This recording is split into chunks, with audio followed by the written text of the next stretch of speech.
Cool. It's a classic reset, you know what I'm saying? Yeah. Okay. Got to turn. Oh, that was new.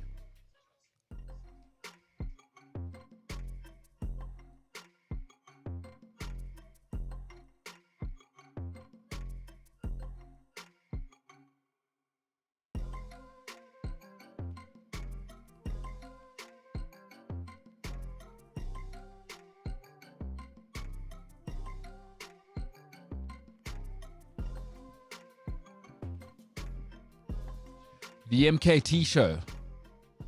You go through stuff in life. Sometimes it's technical, it's physical, Many things can be physical. Table tennis, sexual relations, people that like milk tart. That's a physical activity, And today we just had a classic, you got to restart things, Control Alt Delete. But great to be here. Welcome to it, sports fans. The greatest sports show on planet Earth. It's undisputed now. Great to be with you. The 22nd of June. I'm feeling better than I've ever felt before. I'm the oldest I've ever been, once again, on the 22nd day of June, in 2021. 2021 AD. Really, really important. After death. Now, as I've said before, JC, Jesus Christ, under a lot of threat from Chubby McChubsticks Father Christmas. That's a huge thing. Got to look out for that. Father Christmas trying to move in on Jesus Christ's territory. We'll see how the Catholic Church pivots there. It's just these are the things that are on my mind. Plenty of other stuff on my mind. Rafa Benitez, Everton. I'll tell you what I think he should do, and it is important. It's very, very important what he does. Everyone's telling me Italy are going to win Euros. I have my thoughts. I'll tell you a little bit about that. Thank you so much for joining us on this fine day. By the way, podcast available. Somebody a couple of days ago, and I haven't had a look, had a whinge. And quite correctly. Actually, this wasn't a whinge. This was a corrective measure. You took a corrective measure to say the website, who's putting it up there. I hate it. I hate how long it takes. Everything about it is terrible. In you letting us know that you're not happy, we have fixed that, and so all is good and well in that world. Ladies and gentlemen, today I am joined by a man who is a coffee influencer, a man who has quit smoking and is actually realizing that food does taste good, a man whose hair is on fleek, as the youngsters say. Beard game is three flame emojis. He carries his height well, coming in at 6'3", ladies and gentlemen, James Jimbo Illingsley. Jimbo, what's cooking? Mora. Yeah. What a moment of wowness. Trying to get this show started, huh? You got to keep your head on a proverbial swivel, It's not a real swivel as well. That's also important. It was interesting. And then we were unmuted to the listeners, and they heard us struggling to fix things, and it was just a great time. Thank goodness you weren't saying all the terrible stuff you were saying about your mum before they could hear us. Because you've called her lazy on air. I have not done that. You've said before. And, James's mum, I know she used to listen to the show, but maybe after that sort of slander, she's probably listening to the show. I hope she didn't hear that episode where you said she doesn't deserve to be walking on the beach after she really, now please take this word in context, worked like a slave for 25 years, essentially, to you three. No, well, it was, because that's what you are to children. Children are never happy. They are slave drivers. Like, the food's never enough. The sneakers are never nice enough. The private school's never private enough. Like that's what children are, right? And I include myself in that when I was a child. So there was three of you guys, but James, you're like, nah. The fact that she can go walk on the beach now, it's unbelievable. I would never say my darling mother is lazy. Well, never. You did say it on the show. But I didn't. Has she heard that episode? Do you think? Has she said anything to you about it? We spoke yesterday on WhatsApp, and my brother started trying to cause trouble and was like, "Oh, James called you lazy." On international podcast. And platforms. I was like, I would never say such things, you know. And my mom is aware that there has been instances in the past where you've tried to put words in my mouth. When was it? Like me being blasphemous towards JC. Yes.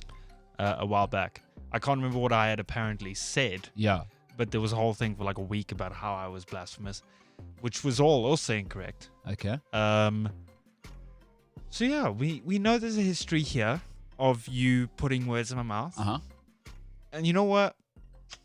I'm not even going to fight back. I'm not going to let it get to me. Folks, you can go to cliffcentral.com, the Cliff Central app, or wherever you get your podcast. And actually, if you want to listen back, there is an episode, and I'll find it, where essentially I'm talking about people in retirement and how they've worked hard and they deserve it. And James essentially says, he almost begrudgingly says that's his mom's life now. The fact that she gets to walk on the beach after work, she's actually got another startup now, I believe a restaurant. But James is just begrudgingly, that's my mom's life now. It wasn't begrudgingly because, Mom, you don't deserve it. It was like, it really, I wonder what it's like to be able to go, yeah, I'm just going for a walk on the beach. I live in Joburg. Like, we live in Joburg. It's one of the most polluted, crazy, wild cities in South Africa. Yes. Yeah. And they live a completely different life in the Eastern Cape. Completely different. And that's what I was saying. It must be nice to just, at 4 o'clock, say, yeah, you know what? I'm going to leave the restaurant and go for a walk on the beach. Or, you know, let's go have sundowners tomorrow on the beach. That's what I was saying. I wasn't saying, you left me here and blah, blah, blah. Actually, I'm not going to finish what I was saying because you're going to put those words in my mouth. I'm not going to let you. I'm not giving you the chance. You know, Gen Z, James has said it again, must be nice. We all know what it means in the 2021 context when people say must be nice. So, James, I don't know. It doesn't sound to me like your mother did anything for you to resent her this much. What is the actual story here? I don't resent her. My mother gave me the greatest life ever. Went to Saints. That may or may not have paid off. Lord knows. You know, whether I'm actually smart or not. Went to AFTA. Whether that paid off, Lord knows.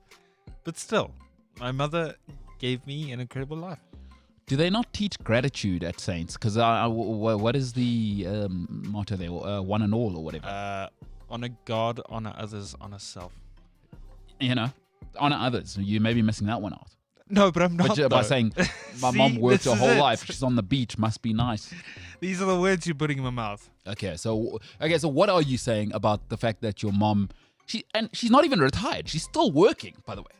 What I'm saying is, not in the context of millennials or Gen Z of, yeah, it must be nice to be you, or must be nice to drive down Santon Drive in your Lamborghini, where it's like kind of sarcastic. Okay. It genuinely, at like 4 o'clock, it honestly must be so nice. Do you think your mom deserves it? Absolutely. Do you think you deserve it?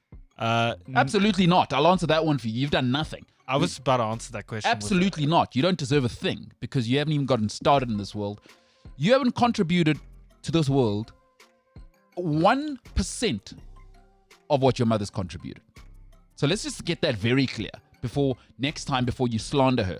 Because I know every single Gen Z thinks just by pitching up that their presence needs to be acknowledged. James, let's squash that immediately before you even start comparing yourself to your mother. You see how I jumped in there? So before you project, my answer was actually going to be no. I don't deserve that. I didn't even want to give you the room to be as disrespectful as you were to your mom the first time. I wanted to... also, this is not a real bud, James. I wanted to nip that one in the proverbial bud. But not a real bud. You're not a plant.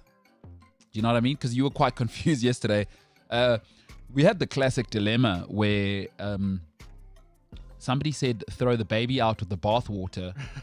And I could see James' face going, wow, can't believe you'd, have a baby in a bath that you could throw out. And the worst part is it happened twice. It was the first time I'd heard that saying ever. And two different people said it to me. Yeah. And I could see James's mind confused going, Oh my God, who's throwing a baby out the bath? I was like, how big's the baby? Why are these people just constantly throwing babies out the bath out the window? You know, What floor do they live on? Yes, I mean, you got a baby, throw it out of the bath. It is important Yeah. what floor you're living on, is what James was saying. I could see his mind doing this, so I could see where you could go with the disrespect for your mum, and I won't have it, James.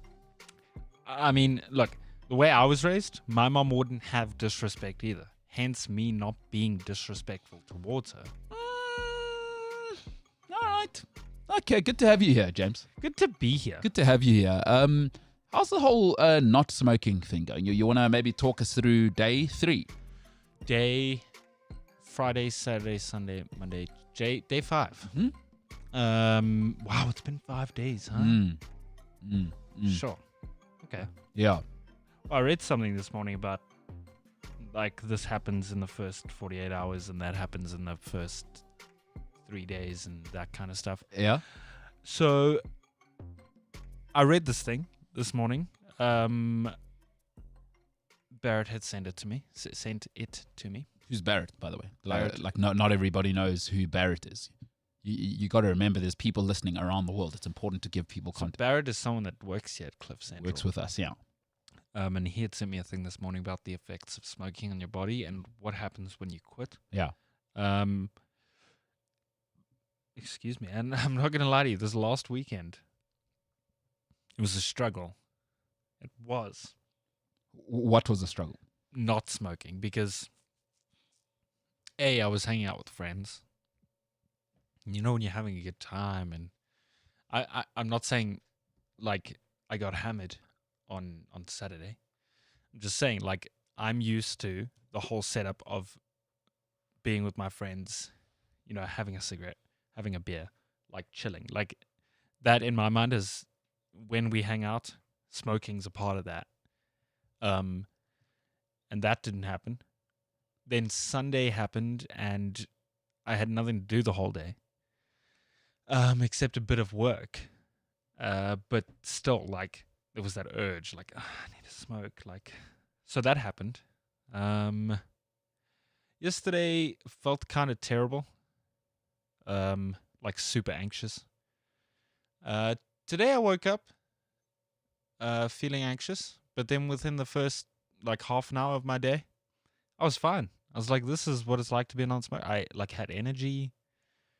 I was chilling, you know? I just like had energy and stuff to do things. I could breathe. 5 days in. Anxiety, I mean, we all have natural life stuff that's coming at us. So normally, do you think smoking was kind of a thing for you where you could, you know, numb it a bit? I think so, because since I've stopped, I've woken up anxious most mornings. Yeah. So I think it was a means Mhm. of controlling it, like subconsciously, Yeah. even though smoking actually increases your heart rate, which is essentially what happens when you get anxious. Yeah. Like your heart rate increases, and smoking does the same thing. But I think subconsciously my brain related it to like kind of calming the anxiety. So Yeah. the last sort of 5 days or so, I've woken up incredibly anxious and sometimes nauseous. Mhm. But yeah, today was the first day where I woke up anxious. I was anxious for like half an hour. It stopped. And here we are. Most mornings it's been like anxious up until like 10, 11 o'clock. Yeah. Like nausea, like not feeling great. But yeah, today, vibing. I had grapes this morning. Oh, all right. And? Walking around with my 1 liter bottle of water. Jeez, like, Look, I'm a changed man. you're full on going to become the CrossFit guy. CrossFit guy who's pitching up. You know the CrossFit guys that walk around everywhere with the colorful spandex pants and no shirt. Or they have a a man shirt, bun. but it's cut off. Yeah. Yeah. Yeah, no, Yeah, you're going to be that's that, and the ankle bracelet made out of like material, Mm. multicolored material. And I actually made it when I went to my enlightenment trip Yeah. to Hawaii. Keep the hygiene though. Like I never know why the hippies always have to. You can still be connected to nature and not have BO. By the way, So like that's a big thing, right? And the hippie thing is whatever, dude. Do the hippie thing, but take a shower. So my girlfriend knows that showers to me super important. Sometimes I'll shower 2 times a day For real. Oh, okay, that's not special. You should be showering twice a day. Most of the time, it's like once. No, it should be twice. Really? You're constantly shedding skin. See, the thing about people is that they keep forgetting, right? Is that the human body is constantly shedding skin, and it's quite gross, actually. Is in 24 hours, you need to scrub yourself after you sleep. And really, you should be scrubbing yourself before you go to bed, because dead skin cells, you want to wash those off. Shower twice a day. But okay, I hear what you're saying, James. Some people shower once a day. That's fine. Yes. They're monsters, whatever. So what I'm saying is I do enjoy my showers. Yeah, you're all about hygiene, huh? Yeah. Yeah, no, you're a clean bloke. Like, if there's one thing that is to be noted about James, obviously, you have to give both sides of a story. Absolutely. At this stage, you got to ask yourself, does he hate his mom, who has done nothing wrong to him? Why are we going back to this? Well, I'm giving a whole character assessment, you know? Oh, right. It's Okay. like, if you're telling people about someone, everyone always just tells, oh my God, he's so inspirational and so nice. No one ever says, oh, he's also selfish. So I want to give, because we're an integrity show. I don't want to lie to people. So might hate his mom, but super clean in terms of that health and look thing. Yeah, I'd say you haven't had BO. I haven't noticed that about you. I've noticed that you clean every morning that you come here, and shout out to you on that front. Yeah, I feel like smelling bad when you're in a confined room with someone for 2 hours, not the move. I just feel like in general, smelling bad is just not the move. And I know when we finish the show, Yeah. that like this room can smell a bit stale. Well, it's two human beings breathing in here, heavily, panting. Exactly, essentially. for 2 hours. And it's a closed room. Yeah. Like a studio is a closed room. It's not, there isn't an inch anywhere, for the condensation to go. No. We're exhaling CO. This room is full of CO2 by now. Wow. We are just sending Not cyanide. Yeah, it's not Chernobyl. I mean, let's also not over. Yeah, no, we'll be fine. Yeah.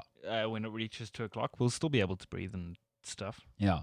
But anyway, point is, James, so the anxiety and the smoking, not too bad now. You kind of, okay. I mean, the first 6 months will be tough, as I've said. You will, it'll certainly be this for another little while, because you don't know any other way, right?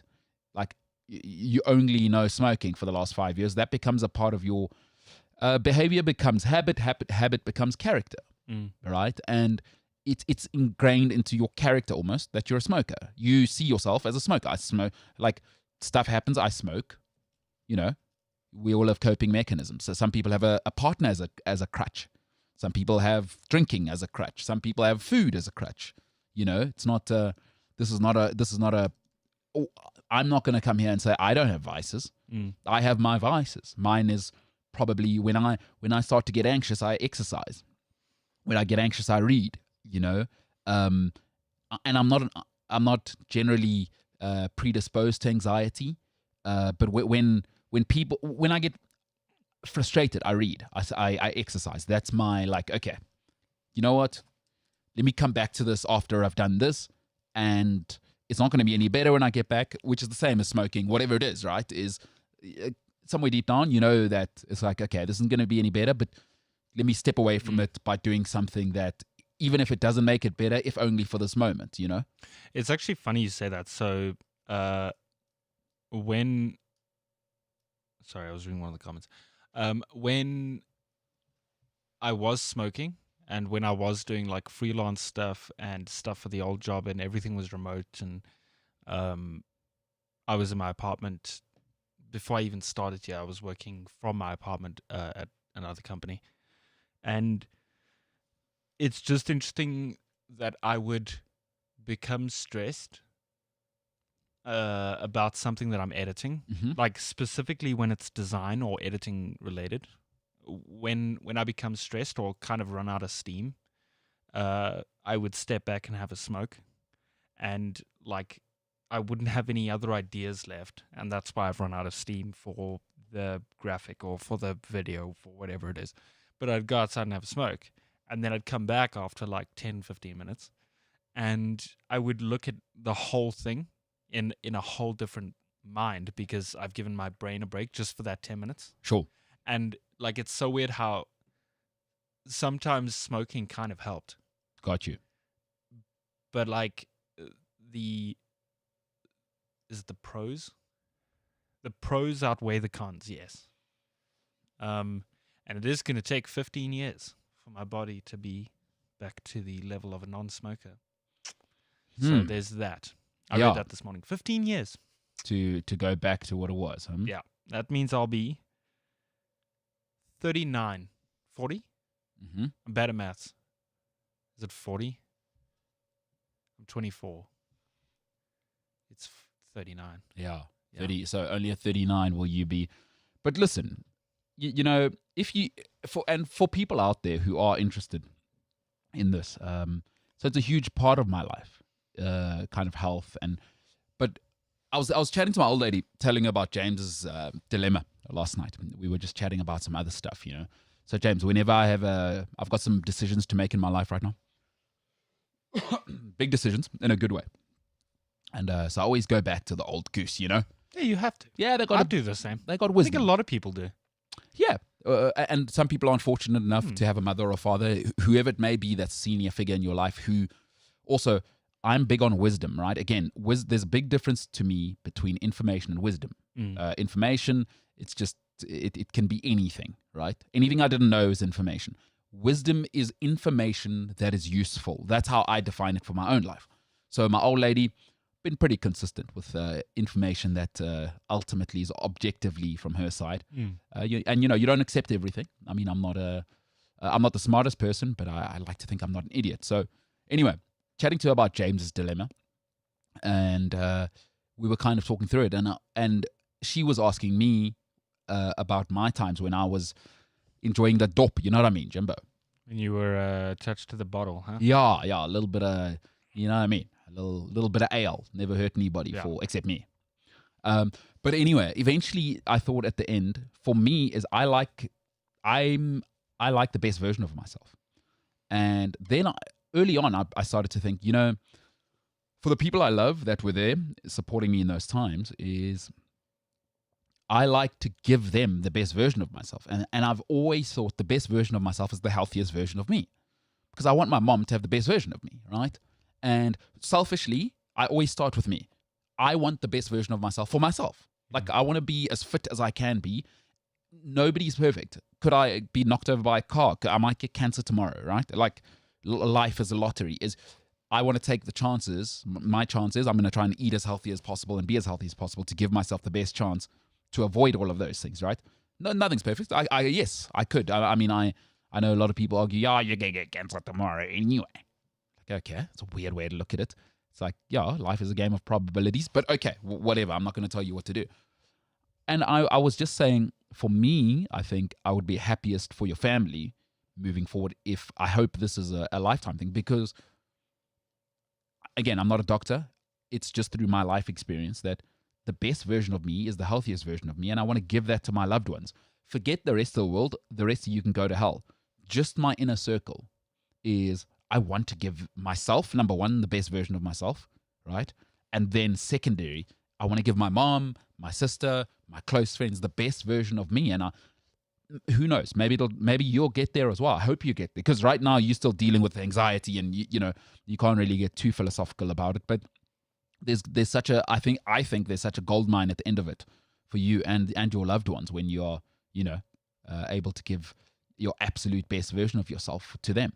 And to yourself, Yeah. And maybe smoking for some people makes them better. I'm not really, quite frankly, I'm not a moralist. Do what you do as long as you don't complain about the end results in the end when you do things like smoking. But yeah, Jimbo, I hope that's a vibe for you first and foremost, and ultimately from there, because I would imagine your mom just wants you to. I'm not one for happiness. I don't think life's about happiness, but okay, that's a different conversation. But I think your mom just wants you to be kind of a functional adult, and I'm pretty sure it'll make her pretty stoked for you not to smoke, Absolutely. I think, I hope it stays for my entire life. I do.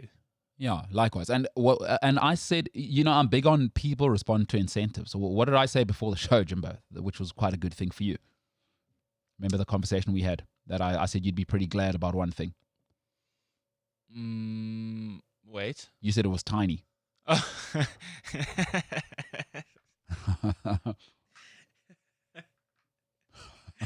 I want to know where we're going with this. So I said to James before the show is, hey, by the way, shout out to you. What you don't realize, smoking actually is one of the leading causes of erectile dysfunction. Yeah.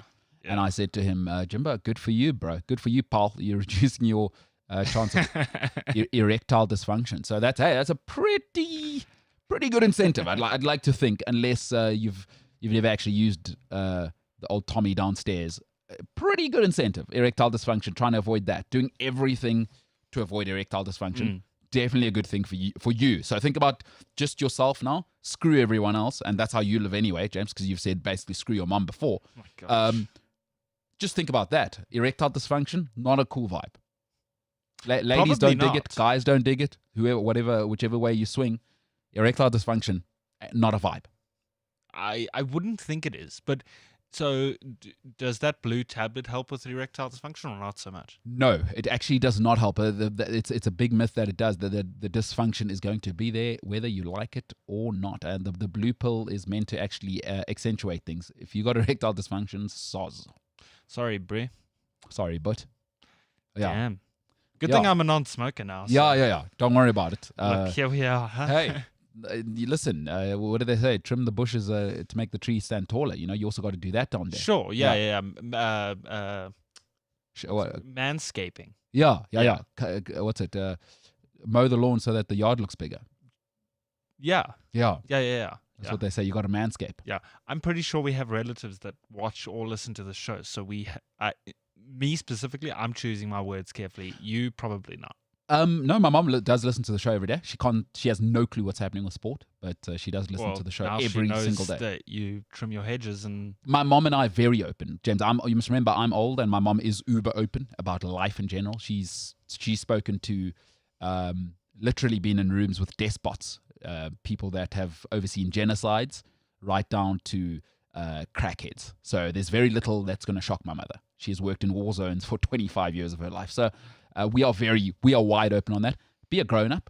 Got to talk about sexual health, hey James? Hey Jimbo? Sure. You never spoken to your mum about your sexual health? I don't.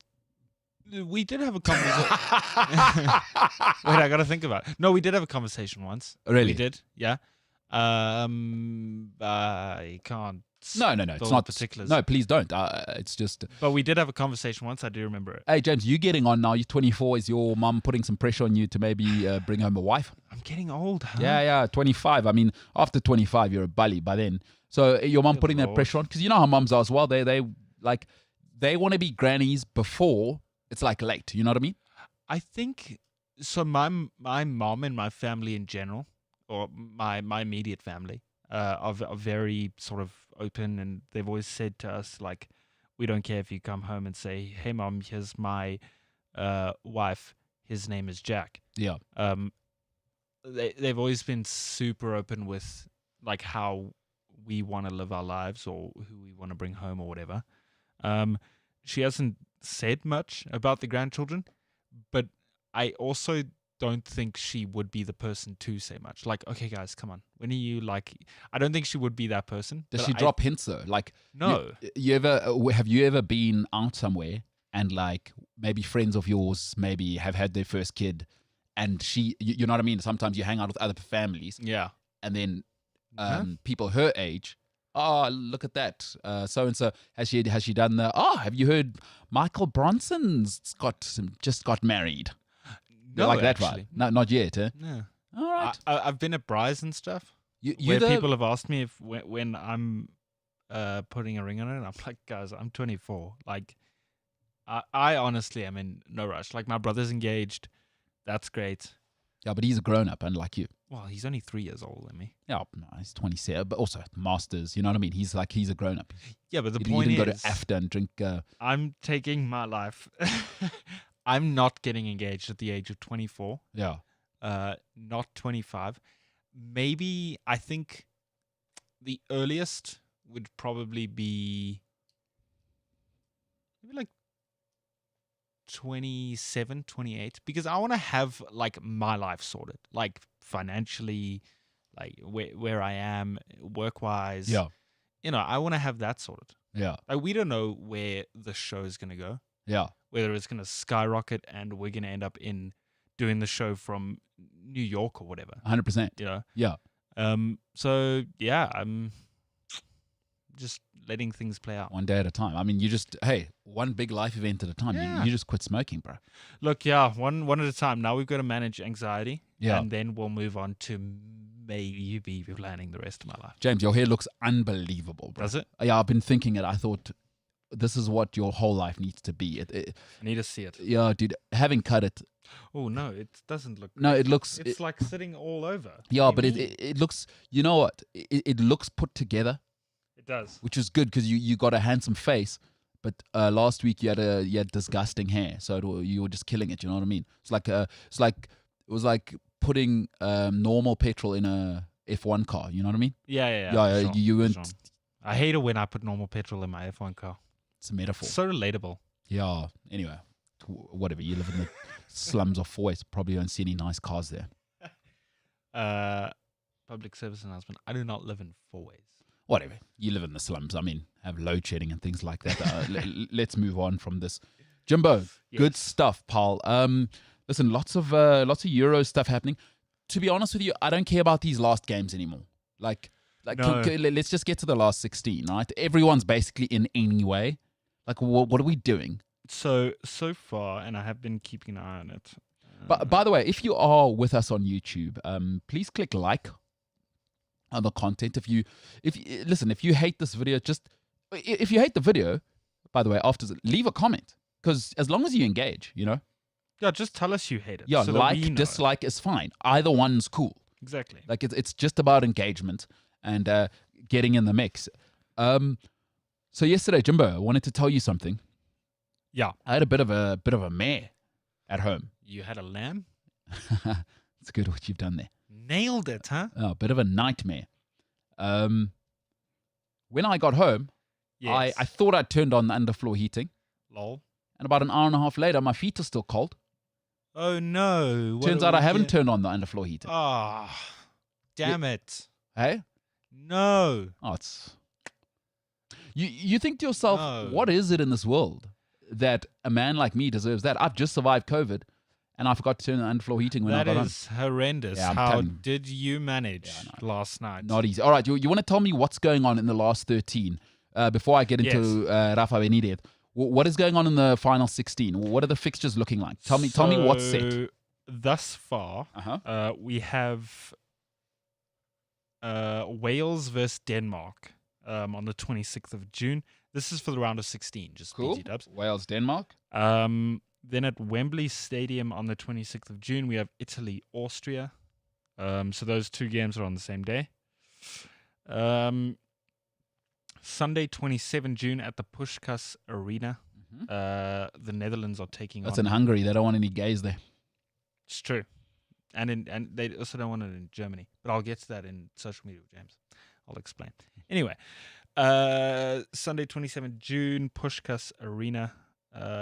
The Netherlands are taking on the team that places third in groups D, E, or F. So the best team that places third in groups D, E, or F Okay, yeah. is playing the Netherlands on the 27th of June. That hasn't been decided yet. Then also on the 27th of June, Belgium are playing in Seville against the best team that places third in groups A, D. Okay, some E or third F. place douchebags. Yeah.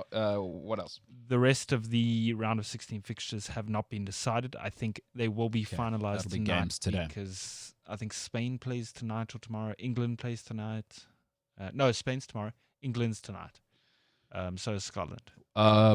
Did you see Christensen's goal? I did. Sweet mother of pearl. He did the.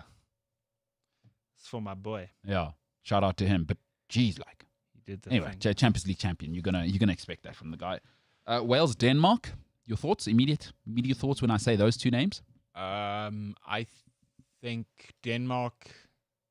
I think Denmark are going to be like the Iceland of this tournament. Where is that game? Has it been decided? What Wales, Denmark? That round of 16 game. Yeah. Yes, that is in at the Johan Cruyff Arena in Amsterdam. Oof, yeah, that's tough because Denmark at home have been a handful. Well, look, I was about to say, I think Denmark are kind of the sort of underdogs, and I think they're going to be like the Iceland of this tournament and actually sort of make it quite far. No, sorry. I'm going with Wales there. I'm going Denmark. Aaron Ramsey and a GB11 on fire. So you're going Denmark. Okay, Italy, Austria. Italy. Okay, I'll give my thoughts on Italy a little bit later. Easy dub for And Italy. we'll keep chatting about that. Tough weekend for Paulo Diaz, though. I did message, and he didn't message back. So I think he's probably still going through traumas. Portugal, absolutely. And I did say they'd get obliterated by Germany because they just can't live with that pace power. And by the way, that's Germany without Goretzka. I'm telling you, when he comes back, they're going to another level. It's what happens when you snub Coke, bro. Yeah. You know what I'm saying? Yeah, CR7. Although, is he in better shape now than he was like 10 years ago? I don't know if you saw the images of him walking around no top. It looks like an absolute android. He doesn't look human. Looks like a horse. Like, he doesn't look muscular. He just looks jacked as all hell. He is a stud. He's Like, what they call a stud. Everything's in the right place. Yeah. Could be you, James. Could be you if you ground it out, you know? Give me about 2 weeks. Yeah. No. He is CR7 stud, legend. So Paulo, thoughts and prayers to Paulo, who will be back soon. If we can't get him in, we'll definitely have him as a guest. T's and P's. Buddy. Online. Yeah, tough for Paulo because he didn't even reply. Usually he replies to the group messages, but yeah, I did send some it was a bit of a poke, that graphic with Ronaldo sulking. It was. And he didn't reply. So thoughts and prayers to Paulo, absolutely obliterated. He can fully expect me to message him should they lose to France as well. Paulo, word of advice. It doesn't get easier. You just get stronger, buddy. Amen. Listen, I don't think France are going to beat Portugal. I do. No, hang on. What do you mean? I haven't thought about this, but now I'm putting all the variables in place. So before it all started, I told everybody Matuidi is such a huge part of that France thing. Rabiot is not a replacement, and Pogba doesn't want to do the dirty work. And why is Giroud not playing? Doesn't make sense to me. Benzema is good, but Giroud unlocks Mbappe. Hold up play, link up play. Benzema doesn't want to do that. Benzema wants to turn and shoot. I also think that Portuguese squad is very hungry. I mean, despite what happened against Germany, obviously, but I think it's a very hungry squad that they know that there's stuff on the line now. France is a better matchup for Portugal as well. It's going to be all about technique, you know. Is like Germany bullied them. It became like just a physically overwhelmed, you know, that just the Germans are like all 6 foot and taller and just they can pass the ball at an incredible rate. And it's just like Germany operate like locusts. It's just like, unplayable. Yeah, and Timo Werner can run 400 kilometers an hour. It's just ridiculous. And then he's just like the icing on top. And I just don't think Portugal could live with that from back to front. Is France, it's going to be more technical, you know, Rabiot. Definitely. Because Pogba isn't actually physical. He's actually a really technical player. He is. So everyone always goes, oh, look at him, and compares him to Vieira, but they're very different players. Paul Pogba is not interested in getting in a one-on-one tackle. He wants to like kind of use his body and pivot away from people, and you know, you've seen him with the fancy skills. So actually, Portugal it matches up a little bit better because Bruno on Pogba, it's almost one-on-one there. Bernardo Silva will play against Rabiot. You know, those are the matchups guys are gonna sort of have to win. And, you know, ultimately, I think it's just a better matchup because Gundogan and those guys in midfield it's like Mueller tanks, you know. And Pogba just didn't have that Bernardo just didn't have that extra second with the ball because even if he does, there's 2 6-foot guys on him, and even if you pass it against Goretzka and Kimmich and these guys, even when you pass it, Hummels leaves an elbow in there, you know. It's not going to happen against France. It's not going to. So I think Portugal actually have a chance. It's about matchups, and that's going to be a really fun game because it actually matters. And both teams have to win, by the way. Like Portugal, because if France don't win, they could finish third, and that could be a nightmare. Imagine now they've got to play Netherlands or whatever, you know. And the Netherlands are or Belgium. on fire this tournament, Imagine France come third. They have to play Belgium, maybe. Yeah, that's a real thing. It's no vibes. Because right now, France's goal difference is 0. Or what is it? True. They conceded 1 goal and scored 1 goal, right? So it's one, a +1. France it should be +1. Everyone has a +1 goal difference except for Hungary. Yeah. So if France go and lose, at the very worst, it'll be, let's say it's 1-0 to Portugal. They're going to have 0 goal difference and they'll be third place because Germany will have 6 points. What's Portugal's goal difference? +1. Also +1. So they win, they'll go to +2, let's say. And then France are third. And then they got to play either Netherlands, Belgium, or whoever else it may be. It might be England. France don't want that. So France has to win, by the way. They cannot go into this game and draw. That is no good. That is no good for them. Because then they come second and then... Yeah, so France could go from topping the group to just completely crashing out, huh? Third, yeah. No, well, they could be third. I mean, what have they got now? 4 points. Yeah. No, 4 points guarantees you to be through. They're definitely through as third place. But, you know, like Portugal go and win, then they come third. Problema.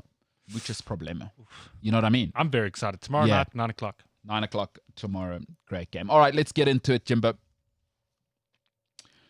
Rafa Benitez, Everton. Those conversations, according to Sky Sports, gathering heat. I just want to give my thoughts on that. James, you want to give me, in fact, before I get going, your thoughts on, as a Liverpool fan, on Rafa Benitez going to Everton. Do you feel any kind of way about it? Does he have your blessing? Or what are your thoughts on Rafa going to Everton? If the man had any sort of moral standing. Oh, yeah. No, I'm kidding. I don't have a lot of thoughts on it. Honestly, all I have to say about it is good luck, man. So you don't see Rafa like you... Do you think Jurgen's a bigger Liverpool legend than Rafa? In your mind. Forget about what the papers are saying. James, as a diehard Liverpool guy, who would you say is who you're closer to, other than the fact that you look a bit like Jurgen Klopp with the beard vibes and the douchebag glasses? Probably Jurgen, because I've been old enough to sort of appreciate certain things about this Jurgen sort of era. Because you lived it. You didn't really live Rafa. Well, I mean, it's not that I didn't live it. To me at that age, it was just another football game, you know? Yeah. Oh, yeah, Liverpool won. Oh, yeah, we won the Europa League. I mean, the Champions League. Yeah, it's 16 years ago now. A lot of people don't realize, Rafa. That's 2005, the great moment, of course. 16 years ago, you would have been 9 years old. You didn't really live it. You know, you're living Jurgen. Yeah, absolutely. Yeah. And living and dying for Jurgen. So you feel like Jurgen's a bigger ledge. Yeah. Again, you know, the support, most of the COP is probably between 35 and, just because of how expensive it is, somewhere between 35, I'd say 35 and 60, right? Like Rafa's the guy. They remember Istanbul.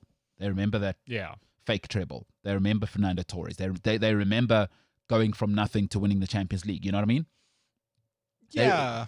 See, like that's the he's their Messiah. Exactly. Like you look at the banners now, you see what it is. Paisley, Shankly, Rafa.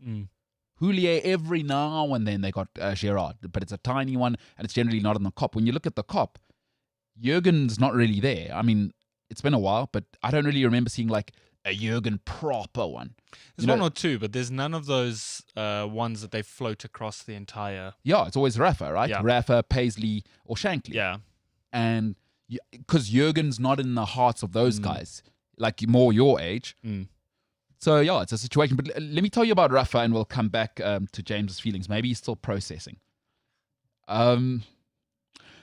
Before I get into my thoughts on Rafa, let me put it this way, is some relationships just shouldn't happen.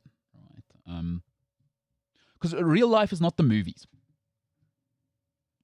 Real life is not the movies. You know, very few of us in life will ever be actually loved and receive love the way we want to receive it, the way we should receive it, the way we should be loved. Very few of us will love the way we should love. Because ultimately, here's the thing, right?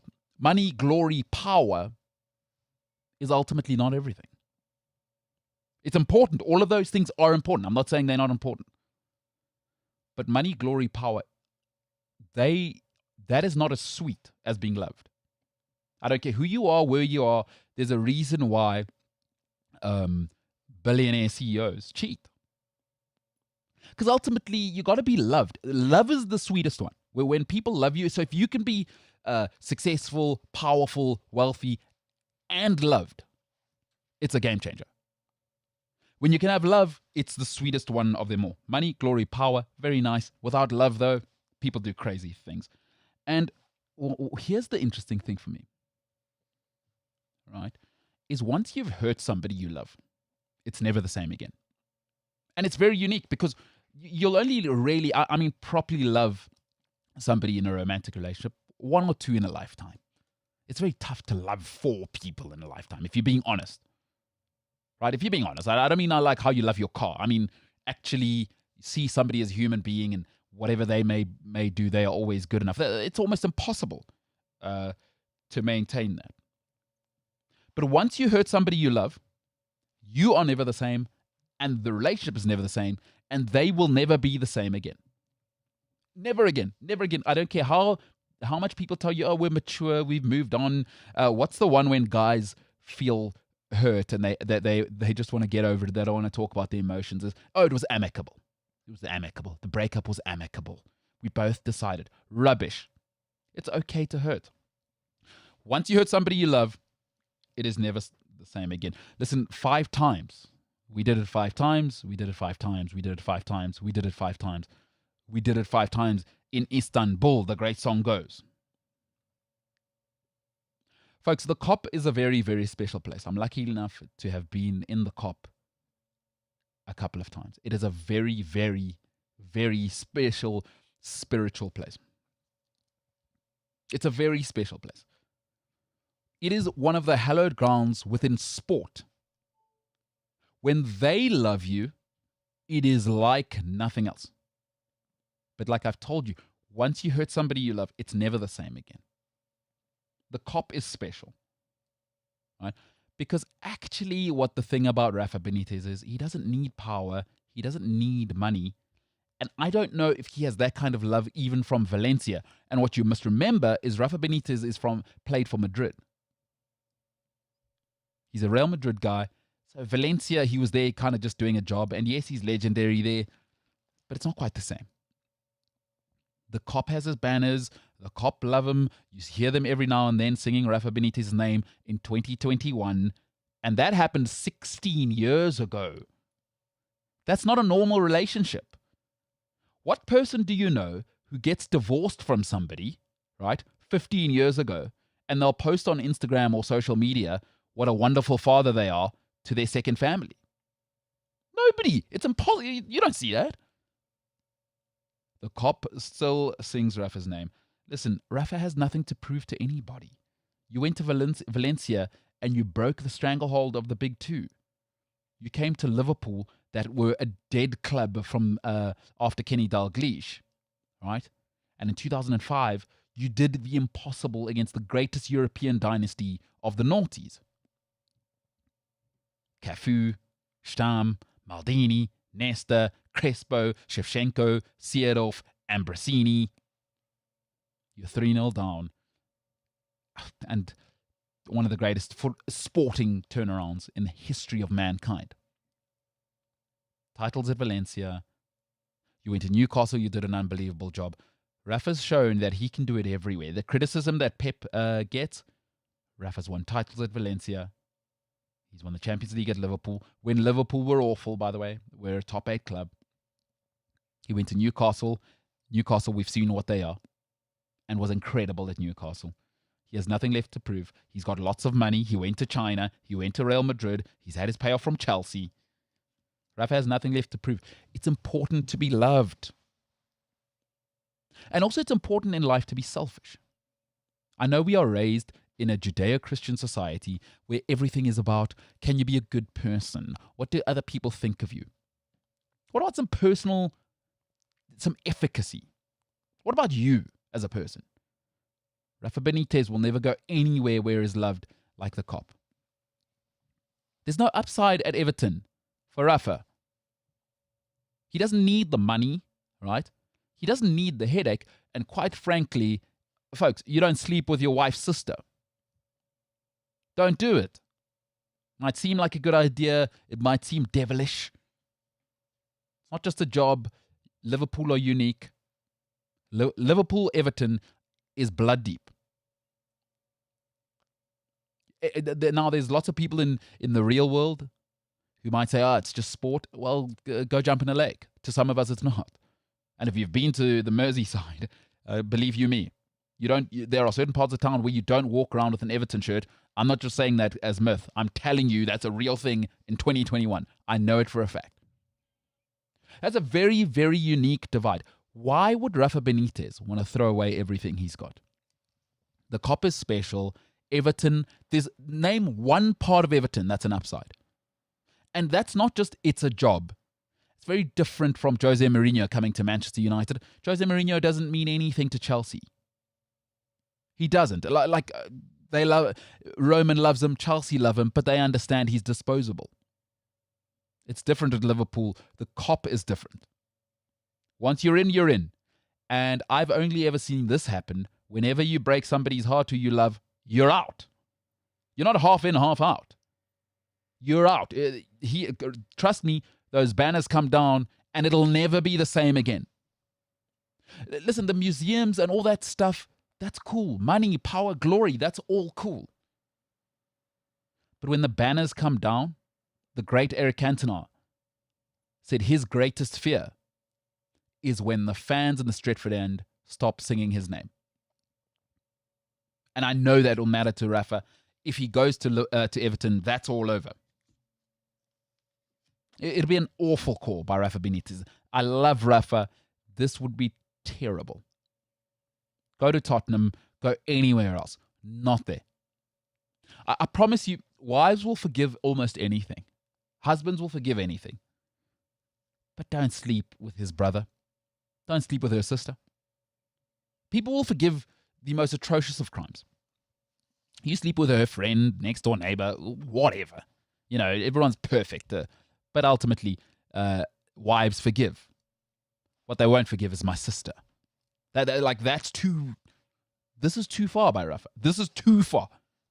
The Kop will never, ever... And the Kop sets the tone, right?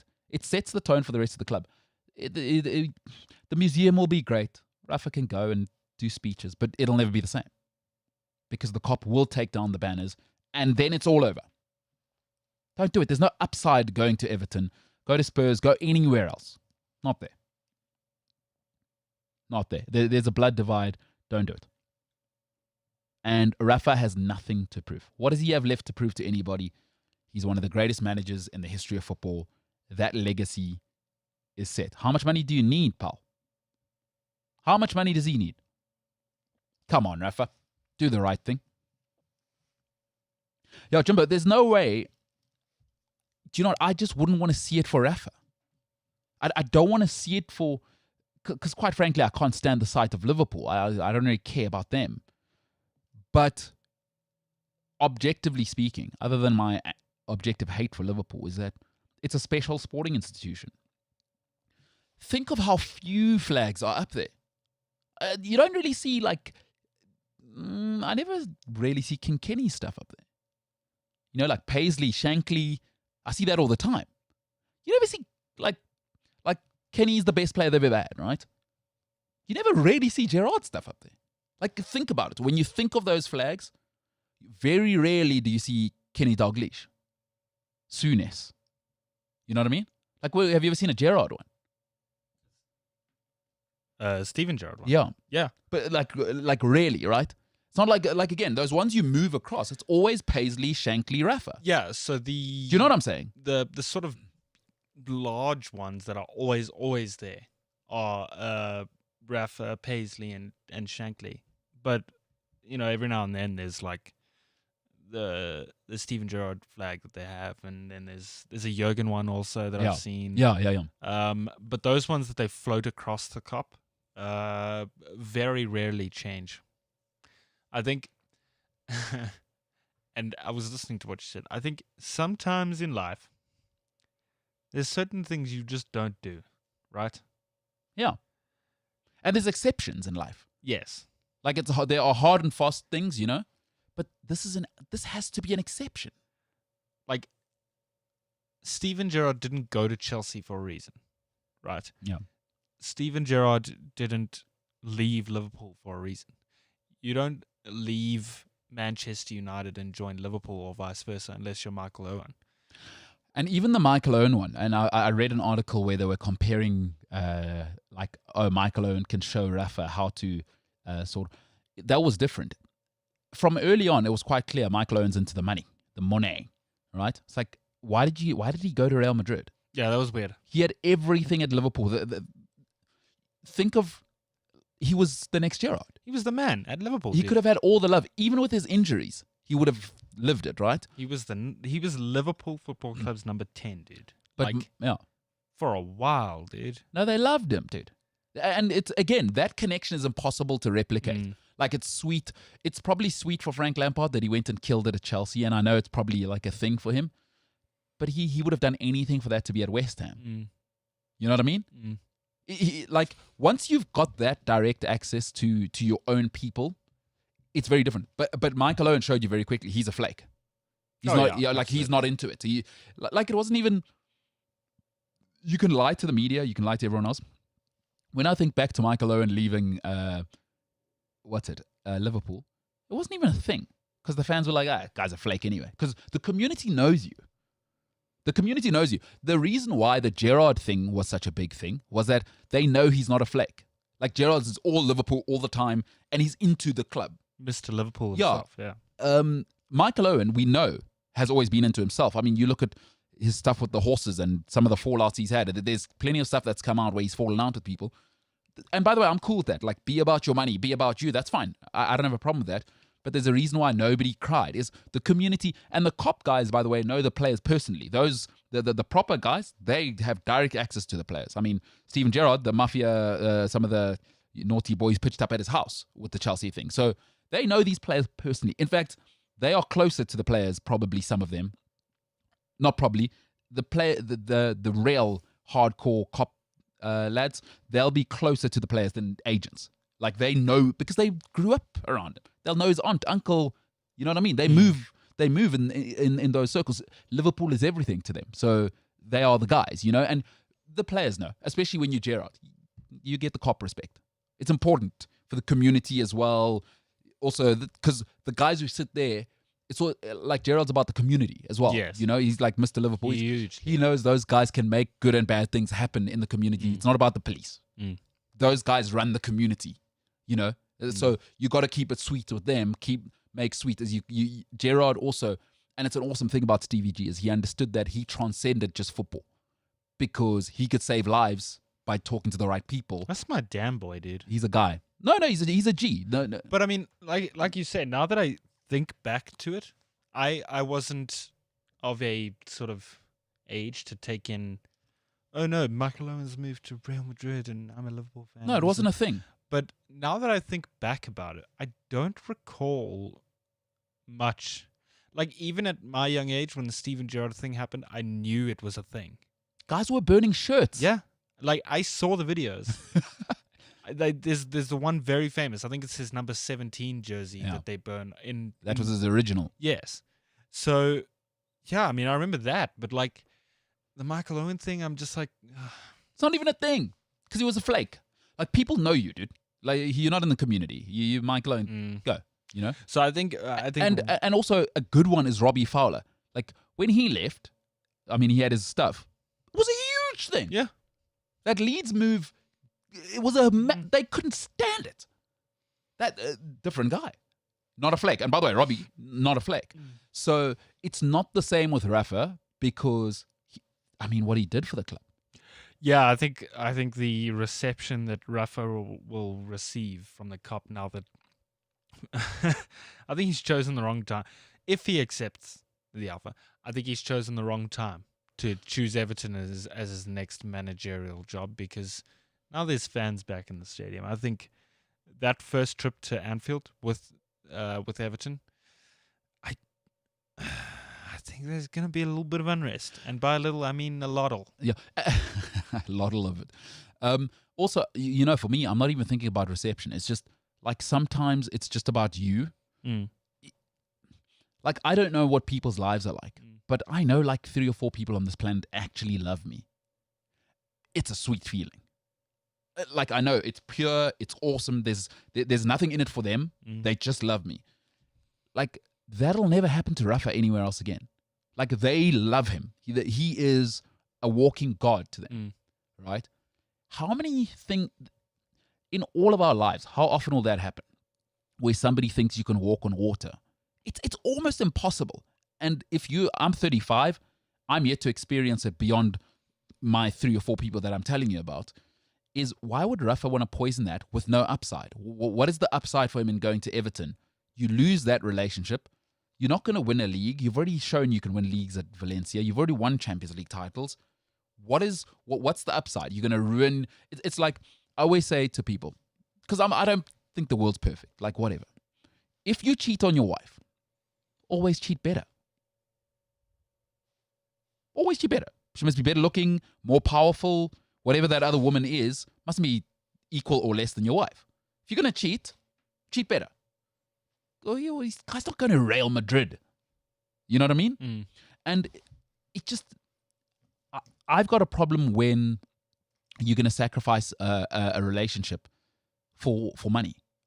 Like, he's got money. He's got power. He's already got respect. What more does he need? And the cop is like nothing else, dude. It is like nothing else.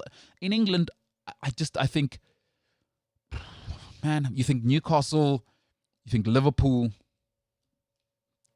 and I don't really think of anybody else like that. You know, when you think of them, it's actually mythological. It's really biblical. Do you want to give that up for what? For another £10 million that Everton are going to give you? That's why I said what I said. Like, there's certain things in life you don't do. Yeah. Like, not this. Yeah, this is anything but this, dude. Anything but this. Tottenham's open, bruh.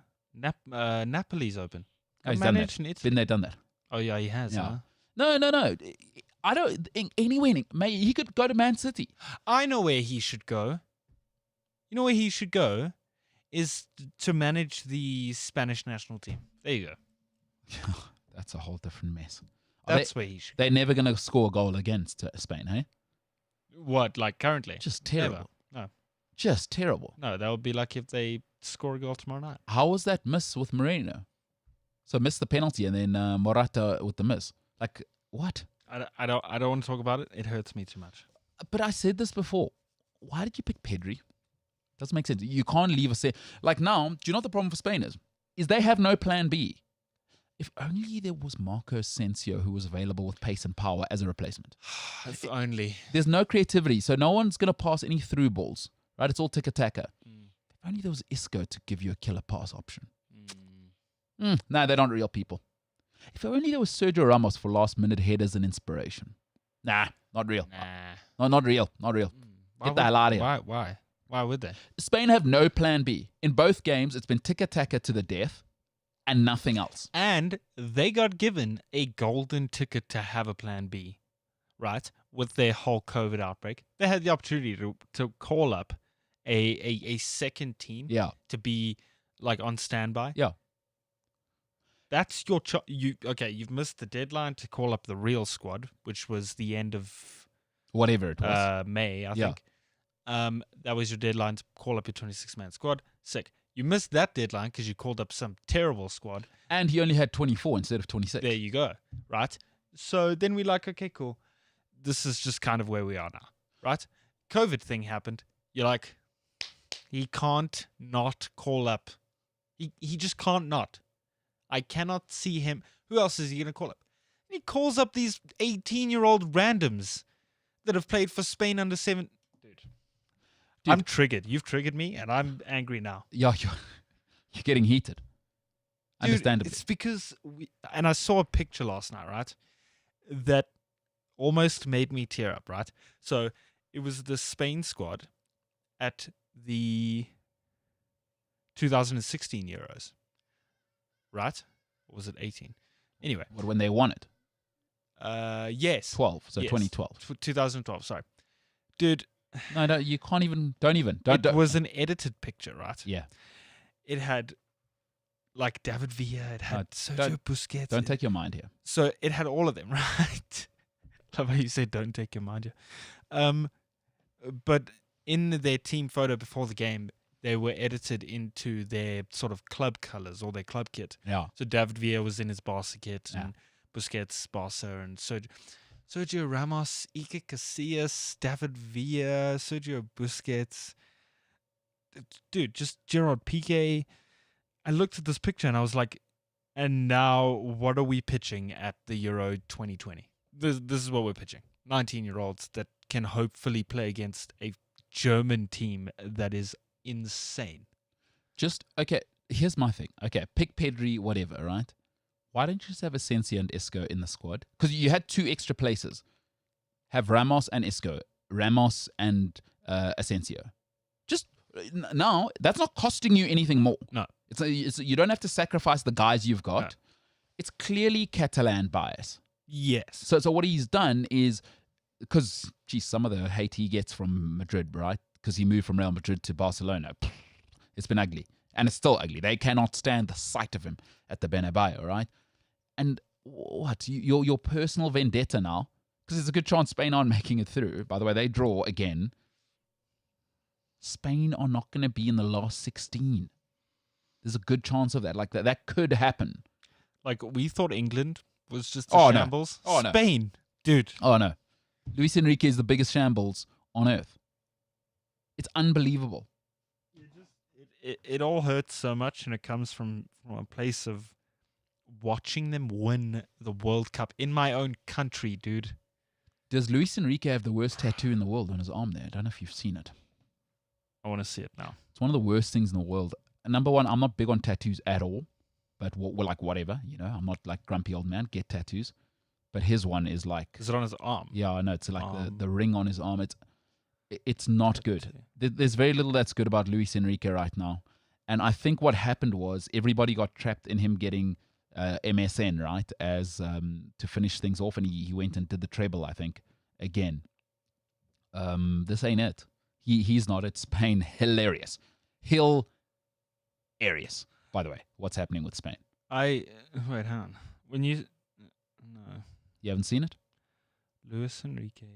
Should I just say tattoo instead of arm tattoo? Yeah. I really want to see it now. It's no good. It's no good. Hey, he's in good shape, though, Luis Enrique. I think he must be well into his 50s. Well, I think he needs to get his mental in shape and call up a real Spain squad. It's too late now. Like, you're going to have to go with... Oh, man. It's so bad. It kind of looks like the Maori thing, right? It's the worst thing I've ever seen, yeah. It's just like a thingy over here. No, it's no good. Yeah, no bueno. No bueno indeed. Man, Spain. Listen, Rafa Benitez, don't do it, Rafa. Don't do it. And for love nor money, mate, they say. Don't do it. You don't need it. Like, also, there's a certain group of fans you never want to cross or be on the bad side of. do you know what? They're not going to do anything. It's just ugly now. Like, there's so few happy endings in business because it's a brutal world. Yeah. It's like, this is one where I want that. Like, I want to have that fantasy side of sports still alive. Not everything has to be brutal and ugly. Because now it just gets ugly.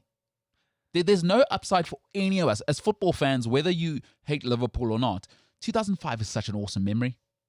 For all football fans, except AC Milan fans. They're the only people in the world who hate it. But it's such an incredible story. What are we doing now, Rafa? Let that lie. I have no words for you. Don't sleep with your wife's sister. Well, look, you've made your bed. Now you must sleep, my guy. Not with your wife's sister, though. Well, if that's where you've made your bed. When you sign that contract, that's where you've made your bed, buddy. Now you must sleep with your demons. So if you do make your bed at your wife's sister's house, you got to lay in it, Must huh? sleep.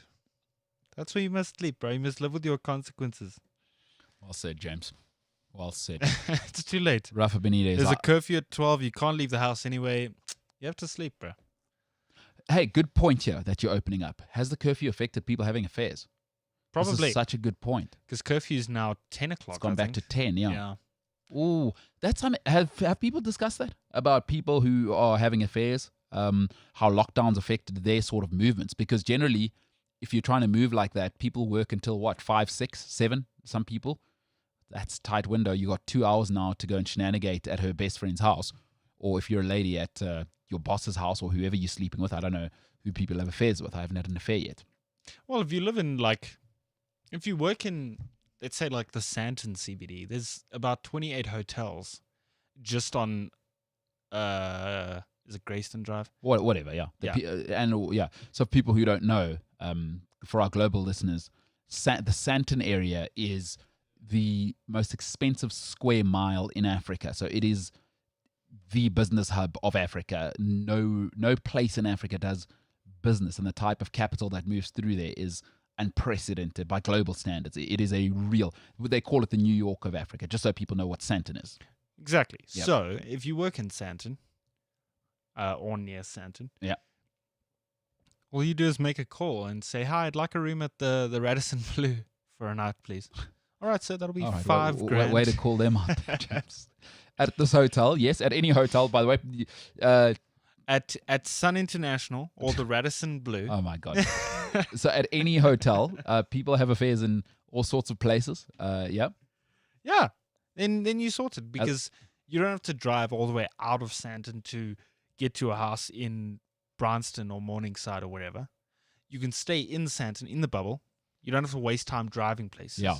Especially with COVID protocol. There you go. On Grayston Drive, it's all there. You reckon? Yeah, dude. Just tell your mistress, hey, so we're in room 704 tonight at the Beep Hotel. I'll see you at 5:30, because that's when my last meeting ends. And then we're not wasting any time. We go straight from work, get it done, no room service, and I'll see you next time. Straight to Patlapal. Yeah. Oh, okay. Not that I've had an affair before. I'm just... Sounds like you got it pretty much mapped out. I'm just... You're saying what you would do hypothetically if that were to present itself with lockdown conditions. No, because I have morals. Yeah. And even hypothetically, I wouldn't dream of doing such a thing. No, sure. You wouldn't even cheat in a hypothetical world. No, nope. I'm a loyal. I'm like a Labrador. You're a good Christian boyfriend. I'm loyal. Amazing. But honestly, shout out to those people that are trying to either start or continue an affair, and COVID lockdowns messing with that, dude. You got to be honest, is that lockdowns are not good for affairs, and those are people too, you know. Also, it's not even like you can like organize your... See, now I'm really thinking about this, right? Yeah. It's not even like you can organize your hookup for like 12 o'clock at night, because you can't stop at like a petrol station at 12 to get like prophylactics. Yeah. Or like a vitamin water or whatever it is. Vitamin water, James. That's an inside joke, sorry. The smoking things. No, the vitamin water thing is an inside joke. Inside your head? Or with your friends? A couple of people know about it. Okay, all right. So, yeah, you can't even stop for that. Okay, so, anyway, thoughts and prayers to people that are trying to cheat right now. T's and P's. Because that's a part of our society, right? We have to accept that people are out here slapping the salami outside of, the home ground. Yeah. You know what I mean? They have an innings elsewhere. Yeah, there's Oaks playing away games. Yeah. Yeah. It's happening around you whether you like it or not. All right. On that note, Wow. This is the MKT Show. By the way, if you are looking for the podcast, you can find it as the MKT Show, not Cliff Central Sport. You can find that on cliffcentral.com, the Cliff Central app, Spotify, or wherever you get your podcast. So you can go there. Please like, share. Please subscribe on whatever platform you get podcasts on. Even if you don't, just get Apple Podcasts. Give us a 5-star rating and just leave a review. You know, James's hair's on fleek. Shout out to people trying to have affairs. James isn't cheating. James hates his mom, by the way, which wouldn't be a lie from all the evidence we're gathering. Just these are kind of things you can say on Apple Podcasts. Give us a 5-star review there, and just leave a review, please, if you're using Apple Podcasts. If you're with us on the tubes, please click like or dislike. That's the down thumb, as long as you interact. This is the MKT Show. We're going to take a little break, and we'll be back in a bit. We'll go a little bit of social media with James, and we'll get into Italy and much, much more. This is the MKT Show. My name is MKT. See you in a bit.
Welcome back to it. The MKT Show. Big news coming out of the England camp. I was just on the socials in the break. Mason Mount, Ben Chilwell might as well have been on holiday, by the way. He should have just gone on holiday because by the 28th of June, which is when Ben Chilwell and Mason Mount have to isolate till, which is very weird. How come everyone else doesn't have to isolate? Because Billy Gilmore played the whole game, by the way.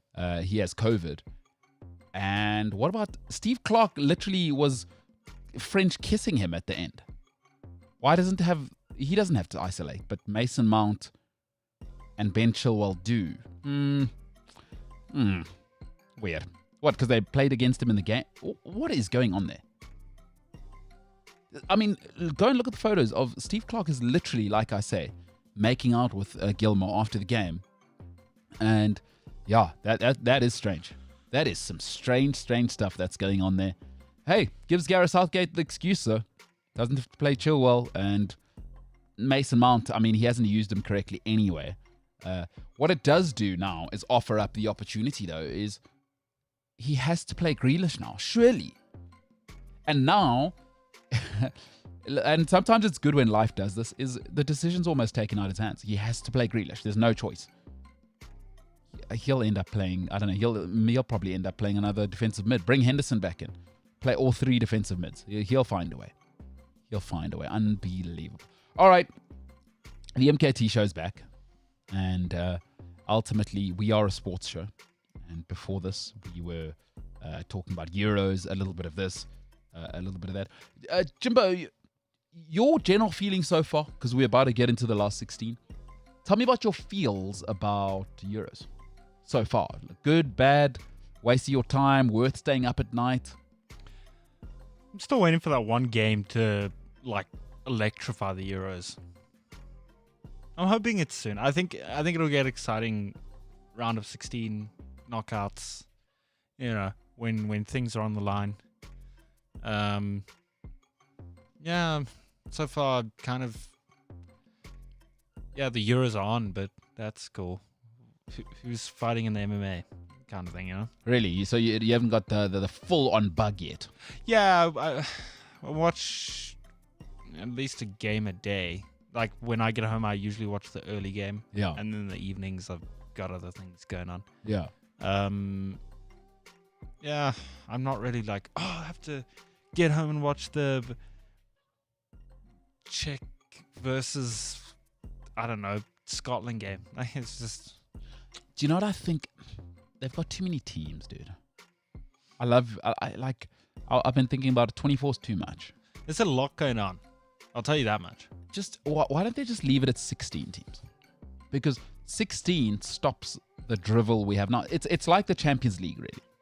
The Champions League has one round too many. Yes. Just the group stage is dumb. Last 32. Start at the last 32. I think the group stage is actually... It can become interesting. Like, if your team isn't performing and you, need a... Like, Liverpool's Champions League run this past season was pretty exciting. I mean, we had to rely on that team to win, and we had to score 3 goals, and will it happen? And it all happened on the same night. And, that's when it becomes exciting. But opening games, you're not really oh, woo, Liverpool are playing Mönchengladbach. Really have to watch that one. But then what's the point of sport? I might as well go and watch my nephew playing first team rugby at whatever boys' school.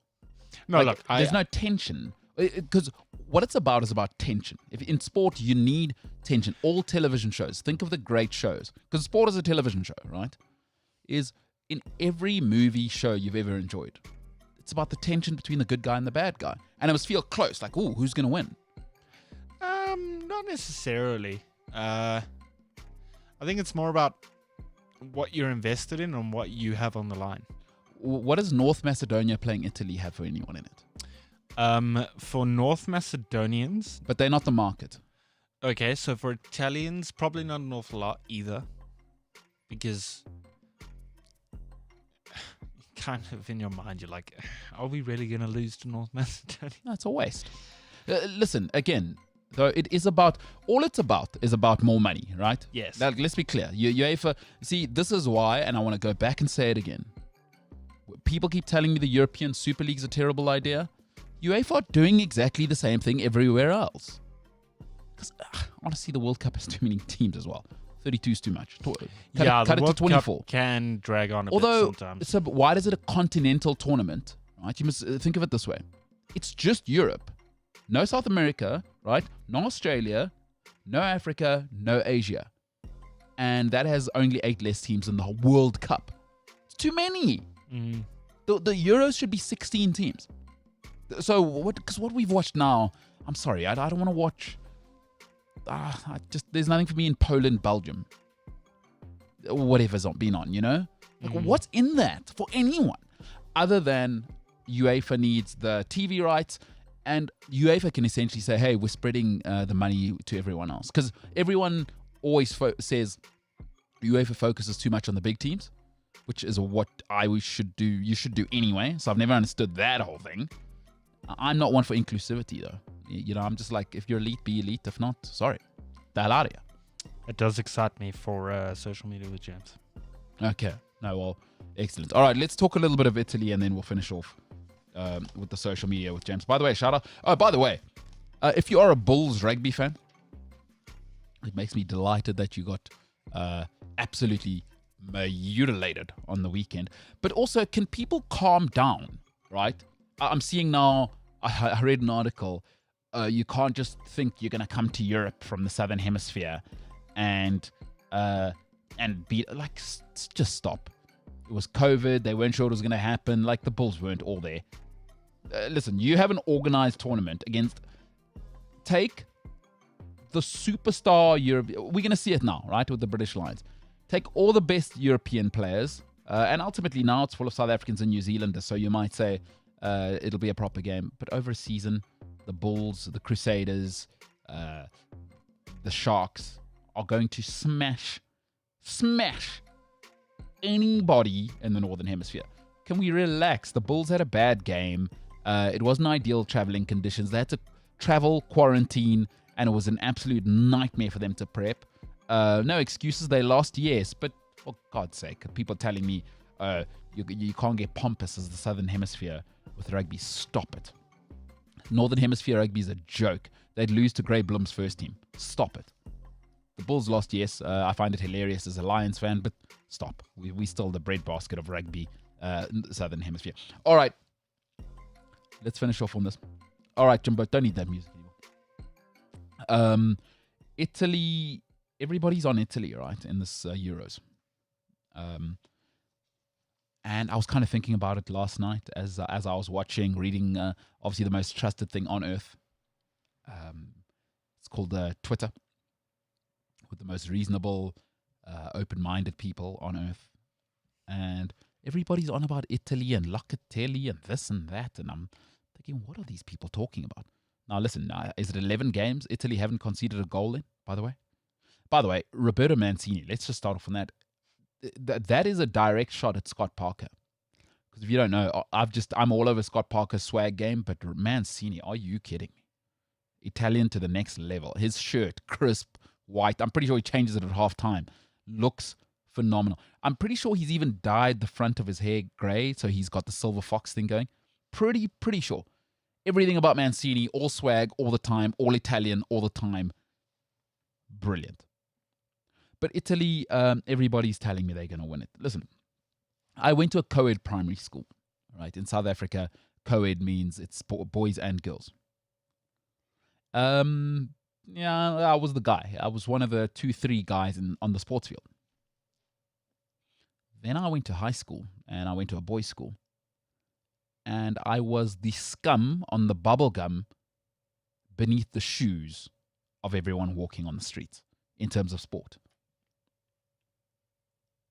I got crushed. I thought I was everything, right? Having played against a diluted field, co-ed schools, they don't really care about sport, really. Primary, certainly, and they didn't in my day. I mean, we thought we were good, and I went to a pretty nice primary school in a pretty hoity-toity area in Bryanston. But even then, our soccer team was good. Our cricket team was very good. It wasn't St. Stidians. It wasn't Grey Blum. But it took me going to high school, going to a boys' school, and getting mutilated to understand that as the young kids like James would say, there's levels. There's levels in life. There are levels. Listen, Italy are nice, but they're not coming anywhere near winning this, and I'll tell you why. There's no dynamism in that midfield. There isn't. Tell me where the dynamic midfielder is. It is all nice to control the ball and to control the team. Iniesta and Xavi needed Busquets because he gives you the dynamism. He can run vertically and horizontally and cover for wingbacks. Who's doing that for Italy? Listen, Wales, Switzerland, Turkey, co-ed schools, co-ed school. You can be a mediocre sportsman, objectively speaking, and win the white blazer for every sport at a co-ed school. Wales, Switzerland, Turkey, a bunch of turkeys, really. That's who Italy have played. Everyone's telling me Italy are going to win. The defense is old and creaking. And I ask you this. To win tournaments, to win anything, you need X Factor. Where's the X Factor? There is no X Factor in this Italian team. There's not one player. If I said to you, name an Italian superstar right now, I'll let you think about it. People are comparing this to the 2006 team, and I'm going, you are mental in your head, and you have to have it read, and you need to take stronger medication than you're taking now if you compare it to the 06 team. I'm just going to name a few names and tell me if you recognize them from the 2016 when we talk X Factor. Fabio Cannavaro, Francesco Totti, Alessandro Del Piero, Andrea Pirlo, Gianluigi Buffon, Andrea De Rossi, right? Gianluigi Zambrotta. Heard of those guys? That's X Factor. Because when things get ugly, one of those guys will show up. Keep in mind, they'd lost the guy, Alessandro Nesta. Heard of him? No problems. Fabio Cannavaro goes and wins World Player of the Year. Only defender to ever win World Player of the Year. Cannavaro, Totti, Del Piero, Pirlo, Buffon, De Rossi, Zambrotta, X Factor. Game changers. Who's the game changer for Italy? There's not one world-class player in that Italian team. Not a single one. I don't care what you say. There is not a single world-class. And world-class means you are in the top 3 and you're undisputed in your position. Let's run through it. Goalkeeper, all hype, unproven. Hasn't been tested at the highest level. He's been a darling of AC Milan. He's been in a cocoon his whole life. He's just signed with PSG. We'll see how it goes because now there is no mommy and daddy to look after you. There is no protection. You are all alone. So goalkeeper, unproven. I still maintain that. What's he won? What's he done? AC Milan have been trash for the last 5 years. I don't mean mediocre. Trash. They haven't been in the Champions League for years. And they love him. The Rossoneri love him. He is protected there. Centre-backs are old. I love Bonucci. I love Chiellini. But they're old. They are old. Experience, yes, but old and slow and injured, Chiellini. The wing-backs are unproven.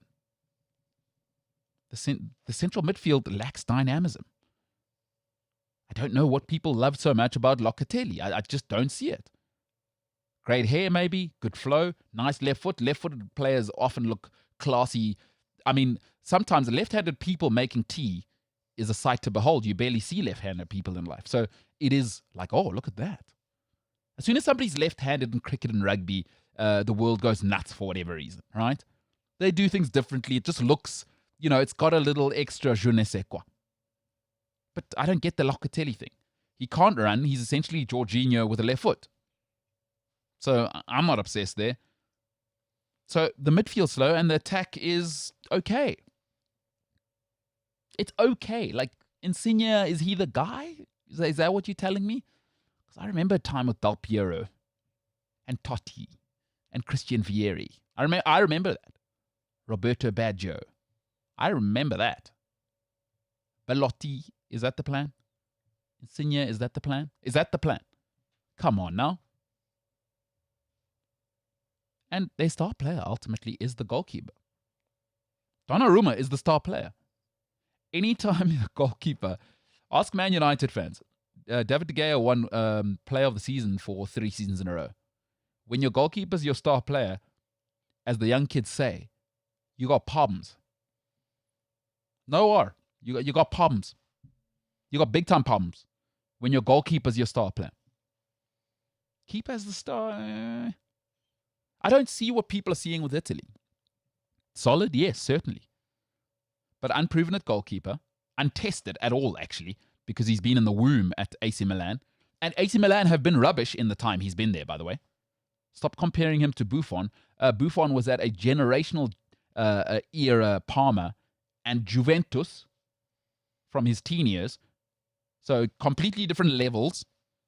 Donnarumma is not even at the level of Buffon. Buffon started at 16 at Parma when they were pushing, before Parmalat got exposed for being a little bit of a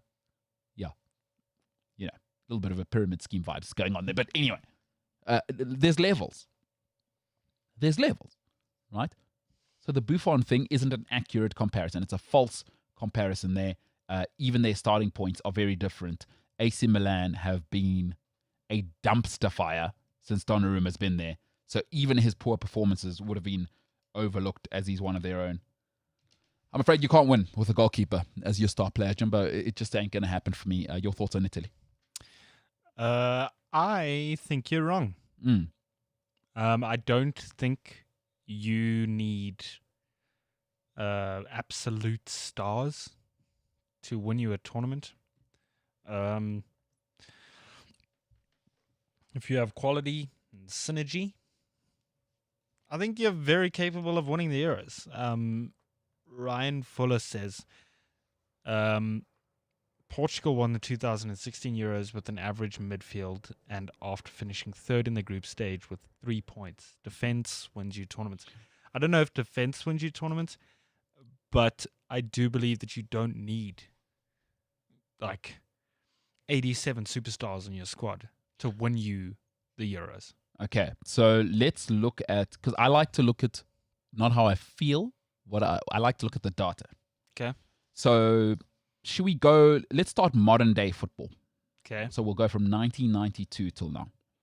Right? 92, Denmark. Right? Is this winners of the Euro? Yeah. Right. Denmark. But everybody keeps talking about Schmeichel there. They had 2 guys called the Lauded brothers.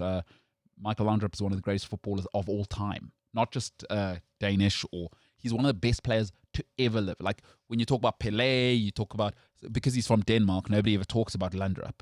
He is all time. Him and his brother, twin brother, phenomenal. Like phenomenal, right? So that's the exception. You got Greece in 04, and Portugal had Cristiano Ronaldo. Ultimately, he got them there, right? Maybe got injured, but they had Luis Nani. That wasn't a mug team. They had Pepe at the back. It wasn't like a mug team, you know? We're not talking about a bunch of mug. Like, Pepe's generational defender. Like, generational. You talking about Pepe, multiple Champions League guy, and was a star at Real Madrid and all these big clubs, right? I don't know how much Portugal didn't have anything. They had players. That was a real team. Moutinho's a real player. A real player. So Luis Nani was at Manchester United. That's a real footballer, you know what I mean? I don't think that's a fair comparison to what Italy have now. Name one of the Italy guys from a big team. It's Jorginho, no one else. I'm pulling up the. So here's the rule. Now. Anyway, so Denmark, second. right? Yeah. People might say the exception, but I disagree because they had the Laudrup brothers and an awesome goalkeeper. And then ultimately, Germany, France, Spain. Like, you need stars to win. That's the rule. So outside of, I'll give you Portugal. I'll give you Portugal and Greece, right? Although I don't agree with the Portugal one. So if we're gonna, that's 1, 2, 3, 4, 5, 6, 7. 2 out of 7. Sorry, that's not a rule. That's an exception. The other 5 is you need Spain. You've already named their team. They went and did it twice. France, all-time team. Do I need to name that team? Guy called Zidane. Heard of him? Thierry Henry, Sylvain Voltord, Djorkaeff. Do I need Lilian Thuram, Vicente Lizarazu, Fabien Barthez, Marcel Desailly, Frank Leboeuf. That's how you win, right? I don't want to go to the Cruyff team, 88. And then the Spanish teams. So out of 7, if we're going to take it, it's 5 out of 7 superstar teams. Got to have stars to win, dude. That's the rule. Like, I don't think you do, though. but the data is telling you that. So don't worry about what you think. So okay. So if we're going on data. Yep. Okay. So starting with Italy's defense, Yes. right? They have Giorgio Chiellini, 100. And pulled hamstring right now. Leonardo Bonucci, Not the same player he was 5 years ago. and Alessandro Florenzi, right? Not bad, but not. These are sort of the 3 players / defenders in the squad for Italy Yep. that have experience. They were considered some of the best players in their positions in the world at one point or another. Mm-hmm. These are, in my mind, although they're 100 and one has a hamstring, we all have hamstrings. One has a hamstring that's not working. Yeah. Is what I mean. That to me is kind of world class. Emerson also, I think. I'm not saying he's world class, but to have a defense set up like that with that kind of experience, that can win you games. In the midfield, Marco Verratti, Jorginho, Nicolo Barella, Barretta, sorry, and Bernardeschi, right? Those guys, bro, that kind of just runs your midfield. Like, you don't have to do much. Yes, then some of them weren't considered the best in the world in their positions at one point or another, but these are world-class players. Like, these are players you associate with maybe quality football. Mm-hmm. Who's the X factor? I mean, you're telling me about these guys. Like, tournaments need X factor. That's where it becomes interesting. Yeah. Right? So I think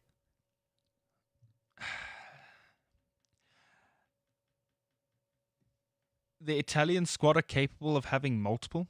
I think at this point it is probably Ciro Immobile. Come on. I've always been a fan of Ciro Immobile. But come I know on. he's 400, or he's sort of getting to But 400 now. he's quality. He's just banged another. Yeah, dude. I So mean, he's scored 2 goals in 2 games. He's 31 years old. At the Euros, dude. listen, At a Euro tournament where Yeah. you're up against players like Kylian Mbappe, who's 20 yeah, and is a world champion. yeah. I think Ciro Immobile is their X factor, dude. I do. You know what? I think sometimes we get sucked into the romance because people always go, "Oh, what about Leicester?" You know, or stop using exceptions as the rule. What does the data tell you? Just read the data, right? Okay. We've gone through 7 tournaments, and 5 of them have been powerhouses that are loaded. So Shimi makes a good point, right? Yes. He says, who was in the team when Greece won the Euros? Greece is the exception, not the rule. Okay, but what's stopping Italy from being the exception? Because usually the rule prevails. That's why you always, and if anything, Shimi should know, by the way, high-level econometrist qualified. He knows what the rules are. Listen, football's a passion sport, right? But always go with the rule. Like, how long do you think we're going to wait for Leicester to win the Premier League again? Or a Leicester type? Maybe another 20 years? I do hear you. Yeah. These anomalies are sort of every now and then kind of thing. But they're possible. They are capable of happening. Leicester winning the league. Who's Greece winning the Euros? Nobody saw these things coming. The last time there was an anomaly or an exception in the Euros was probably Greece, right? In fact, of all of those, I would say Greece is the only exception. Like, the Portuguese players are not mugs. Like, people are talking about Portugal like they are Greece or like Leicester. They're not. That Like, Portuguese, those are high level. Like, Portuguese players are still high level, and there is that potential. You just see how many of them are flooding the big leagues. That's not Greece. Like, Greece is Leicester. Yeah. And for me, the data's just telling me, like, in the last 7 tournaments, 1 team was Greece. That was the exception. Like, Italy have nothing. And I said before the tournament, I thought these guys are favorites. So I'm going back on my own prediction because the more I've seen, the less I've liked them. I don't know. I disagree. The data isn't always the be all and end all, and yes, it does sort of help you predict certain things, but nobody predicted Greece. The Portuguese squad, I'm not saying were mugs. Mm-hmm. That was a very, very talented squad. Renato Sanchez, Cristiano Ronaldo, just the whole lot, all of them, honestly. And I think Moutinho was actually injured for that whole thing. I think he played a game. I do remember his name. No, I don't think he was in the final. But anyway, whatever it is point is, hey, I'm saying it now. Italy aren't making it past the last. Depends who they get in the last 16. If they get Netherlands, France, who else has been dynamic? If they get Czech Republic, problems. Because the dynamism. If they get Germany, they're out. Because they can't live with that power. Everything's. Do you know what they like? They like. They're like just a better Spain. That's what they really are. They because everyone's technical and nicey. There's no X factor in either team, and I just think when Germany come up against them, because Germany's got exactly the same technical ability and the power, and now you've seen France aren't mucking about. If they get Czech Republic, if Italy get Czech Republic, I'm saying they're out. I'm saying it now once and for all. They are out. They will not live with that power. They won't do it because I think England might lose to the Czech Republic. Honestly, they are a handful. Oh, I wouldn't be surprised if that happens. No, but they are a handful. Listen, that Czech Republic team, big, powerful, Souček, Soufal, Schick, and look at that midfield. Those are men. That's not Turkey. Those are men. Those are grown men trying to hurt you. And I like Marco Verratti, but he's injured. If you watch the last game, I don't know why people say he played so well. I love Verratti. He didn't play well. Because and for a guy like him, for Marco Verratti, especially these technical guys, he's the one game changer. But he's not fit. You saw that in the last game. He is not fit. And I'm afraid you can't get fit in the big games. You need to be flying, which is why I think Belgium, I didn't see the game last night. Don't know if Witsel played. But if he did, then good for them because he needs the minutes and then they can really go into overtime. Hey, they get Belgium. Italy get Belgium. Arrivederci. Because they're not playing around in the midfield. You've seen what they're doing. But I don't like Belgium at the back and I don't like Italy at the back. Actually, I know the defensive record is insane. Bro, when the pressure comes, this is why great teams win tournaments. Greece is the only exception. And even then, they had an angel up front, Angelos Charisteas. If you remember him, the big number 9. He's an angel. That's Greek for angel, I think. I don't know if Angelos, it just sounds like Angelos would mean angel in Greek. If you are Greek out there, let us know. Does Angelos mean angel? Also, if you are Greek out there, we do apologize for butchering your language. Actually, not we, you. And also, if you are Greek, hey, pay some taxes, please. Jeez, like. Whoa. Okay. Oh, well, I mean, what are we doing? Hey? Pay some taxes. I mean, look, that's like sometimes you don't open your mouth. Sometimes things pass through the filter. But that's not a controversial thing. It's out there that their state collapsed because they're not paying taxes. And Angela Merkel had them by the testes. Pay some taxes. How about that? Stop telling me about your Euro win. Pay some taxes. I wonder if we have any listeners in Greece. Oh, yeah, it's a good question. We should look. If you are in Greece, pay your taxes, eh? If you are in Greece, thanks for tuning in. And also, pay your taxes. And thanks for tuning in. So, listen, I don't... Yeah, I mean, number one, if you're in Greece and you can afford data to be listening to the show, shout out to you. Maybe pay your taxes. But again, listen, I know football's a passion sport. When Greece won it, again, it's like Leicester. You will never see another Greece again in our lifetime, probably. Right? No, but that's not the... No. That's why you call it an anomaly. No. What do you mean? Again, the best way to predict the future is to look at the past. I know we want to get romantic and it's possible. We live in this world where anything's possible. No, it's not.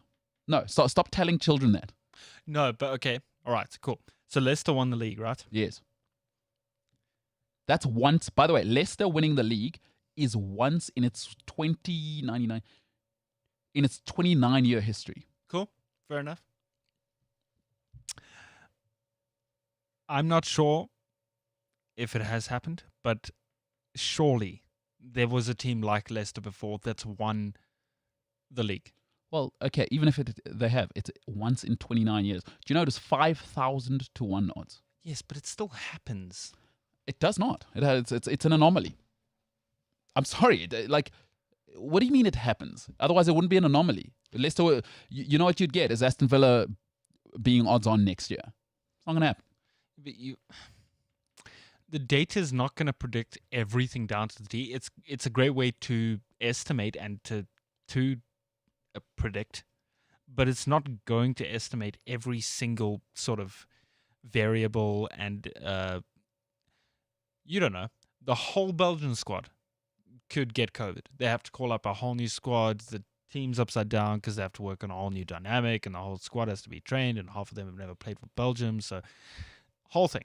Belgium's out of the Euros. I just want to apologize to a bunch of people, including my sister, who does listen to the show, James. Actuarial scientists, it probably hurts your feelings, what James just said. James, actuarial scientists believe the data tells you everything. Yeah, people are predictable. So, all right. Listen, love to hear what people say. I'm MKT Inspires on social media. James is James Ilsley. He still hasn't changed his handle, so I don't even really care what it is on Twitter, but you can just look for James Ilsley. MKT Inspires. Tell me, listen, you think Italy are going to win or not? I don't think they're going to win it. The more I've seen of them, the less I like it. The more I've seen, the less I like it. And my biggest concern about Italy, there's no dynamism or power in the midfield. What are you going to do when Germany come for you? What are you going to do about France in there? Because now when you play, the thing about France, when you play them, it's not interesting to Conte that you think you can move the ball quickly. Okay, so can Fabian, so can Rabiot, so can Pogba, and so can Griezmann. So that's not interesting. What else you got?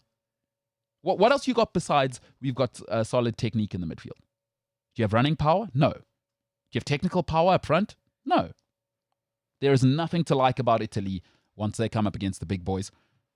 But people are going to push back on this. I'm telling you, if they get the Czech Republic, it's over. Guaranteed. They won't live with the power. Technique's nice. It's nice. I've told you this before, James. Flair's not a plan. Sorry. I'm out on Italy. And I picked them, by the way. So it's brave of me. You know, not only have I survived COVID, but I'm being brave by predicting Italy. And I don't think it's actually a brave pick. I think it's pretty clear to anybody who's been watching. All right. So besides hating his mom, James has a segment on this show. James, I'm giving a full character analysis of who you are, you know? I know, I hear you. I don't want to be biased because I'm people, if I just say nice things, people are going to say, oh, he keeps saying that. And then at some stage, it stops being genuine, you know? No, I'm with you. You know what I'm saying? You got to be honest and down to the things. Yeah, James went to AFTA. He doesn't really do the English well. You've got to be down to the things. Huh? Yeah, geez, it makes sense that you could only get into AFTA. I've always thought these private little colleges is you're actually paying for the disparity between your child's dumbness and actually what you need to be in a college. You know what I mean? Like these Boston colleges and Damlin and stuff is you're actually paying for the dumb gap, you know? What's that, James? There's a very big group of people that would tend to disagree. You know? Yeah, that's because their parents are rich. The people you're talking about is the dumb kids whose parents have to pay for them to get into university. Yes. No, they would disagree with me. But then I'd go, shut up. You don't even know what Pythagoras' theorem is, so shut up. Do I need to know what Pythagoras is, though? No, it's that you're the person I'm telling shut up, yeah. See that mentality of what you're saying? But why do I need to know it? To get into university. What am I going to work out at the age of 35? Yeah. Why Pythagoras is important. Oh, I need to work out the tip on my bill. Yeah. Let me use Pythagoras. No, you just move the decimal point one way to the. Hang on. To the. I haven't been to a restaurant in a while. Oh, here we go. You move the decimal one way to the left. Right? I haven't been to a restaurant in so long. No, you went to AFTA. It's not the fact that you haven't been to a restaurant. 10%. So everything you're saying now, everything you've just said, is why you had to go to AFTA and your parents have to have the money. So when you're a dum-dum, you go to a private college. Shout out to you and shout out to your parents for working hard enough to have a little bit of extra cash to pay for your dumbness. It's a pleasure. And look, a lot of people are going to say, "Oh, you're so sanctimonious." Damn right I am. I got into university. So did I. No, you got into AFDA. That's not university. That's pay for dum-dum. Also, you do have to kind of get into St. Stithians College. It's not like I want to send my son here. No, you have to kind of get into it. Nah, I went to the same kind of school. I know lots of parents who paid for their kids to be there. Trust me, I nearly got kicked out of school. I know.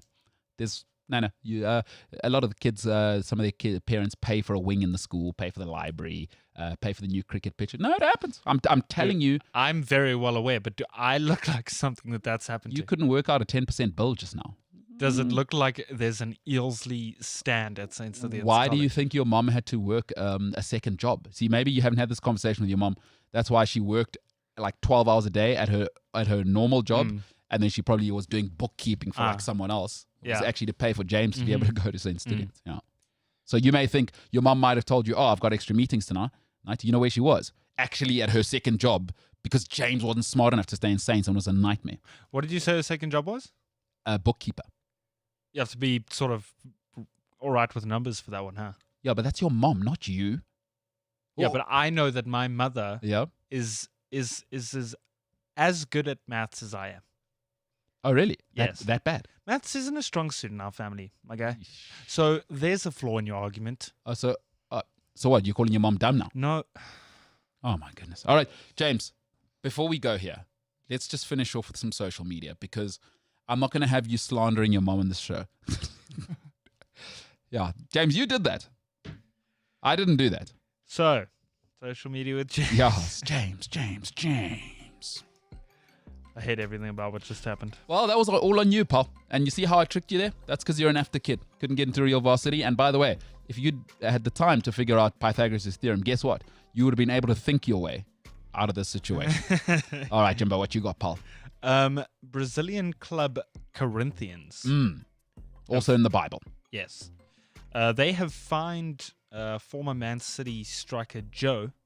I played with him, James. Did I ever tell you that? No. Yeah, in Russia. So they fined him. They fined your boy. For wearing green boots. Wow. Why? What was the fine for? I'm glad you asked. He was wearing green boots, and green is the color of their arch rivals, Palmeiras. Palmeiras. Yeah, okay. Makes it. Yeah, no, fair enough. Rafa should move to Everton. Same thing. No, fair enough. Because it means more there. It means more. Hey, Brazil, there's football and then there's Jesus. In that order. Football and Jesus. And they've got the Redeemer, and you cannot be redeemed if you wear green boots. Yeah, no, listen, I got no problem with that. I'll be honest with you. I love football that much. Like I hate Arsenal. If somebody pitched up at Chelsea and was wearing red and white boots, I'd go, what's going on, pal? You know what I mean? If you came there wearing Crystal Palace colours, you have a problem. I'd flaunt those boots. Yeah, but that's Liverpool. But I'm that guy. So, anyway, back to the Italians. Roberto Mancini substituted his goalkeeper Gianluigi Donnarumma for Salvatore Sirigu late in the game against Wales. Social media obviously exploded. That's hilarious.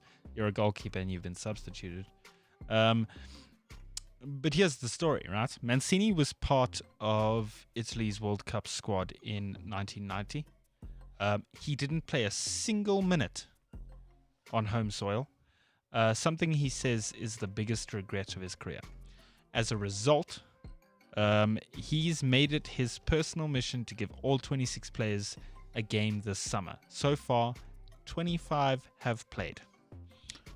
His book is incredibly good, by the way. If you're into like sports memoirs, that's an awesome thing. Yeah, listen, experience will shape how you treat other people. If you've come from a cold mom, dad, you'll tend to swing the other way and be warm to people, because you know how you know what it be, as the kids say. So yeah, hey, Mancini, all class all the way. He's always been everything about him, top level. By the way, all-timer, Italian all-time player. Just superb guy. Of course, played for Leicester as well. But all-timer, and he's just, you see how he carries himself, looks after his health. All-time guy. I got all the time in the world for him. And I'm a big Inter Milan fan. 3 Scudettos in a row.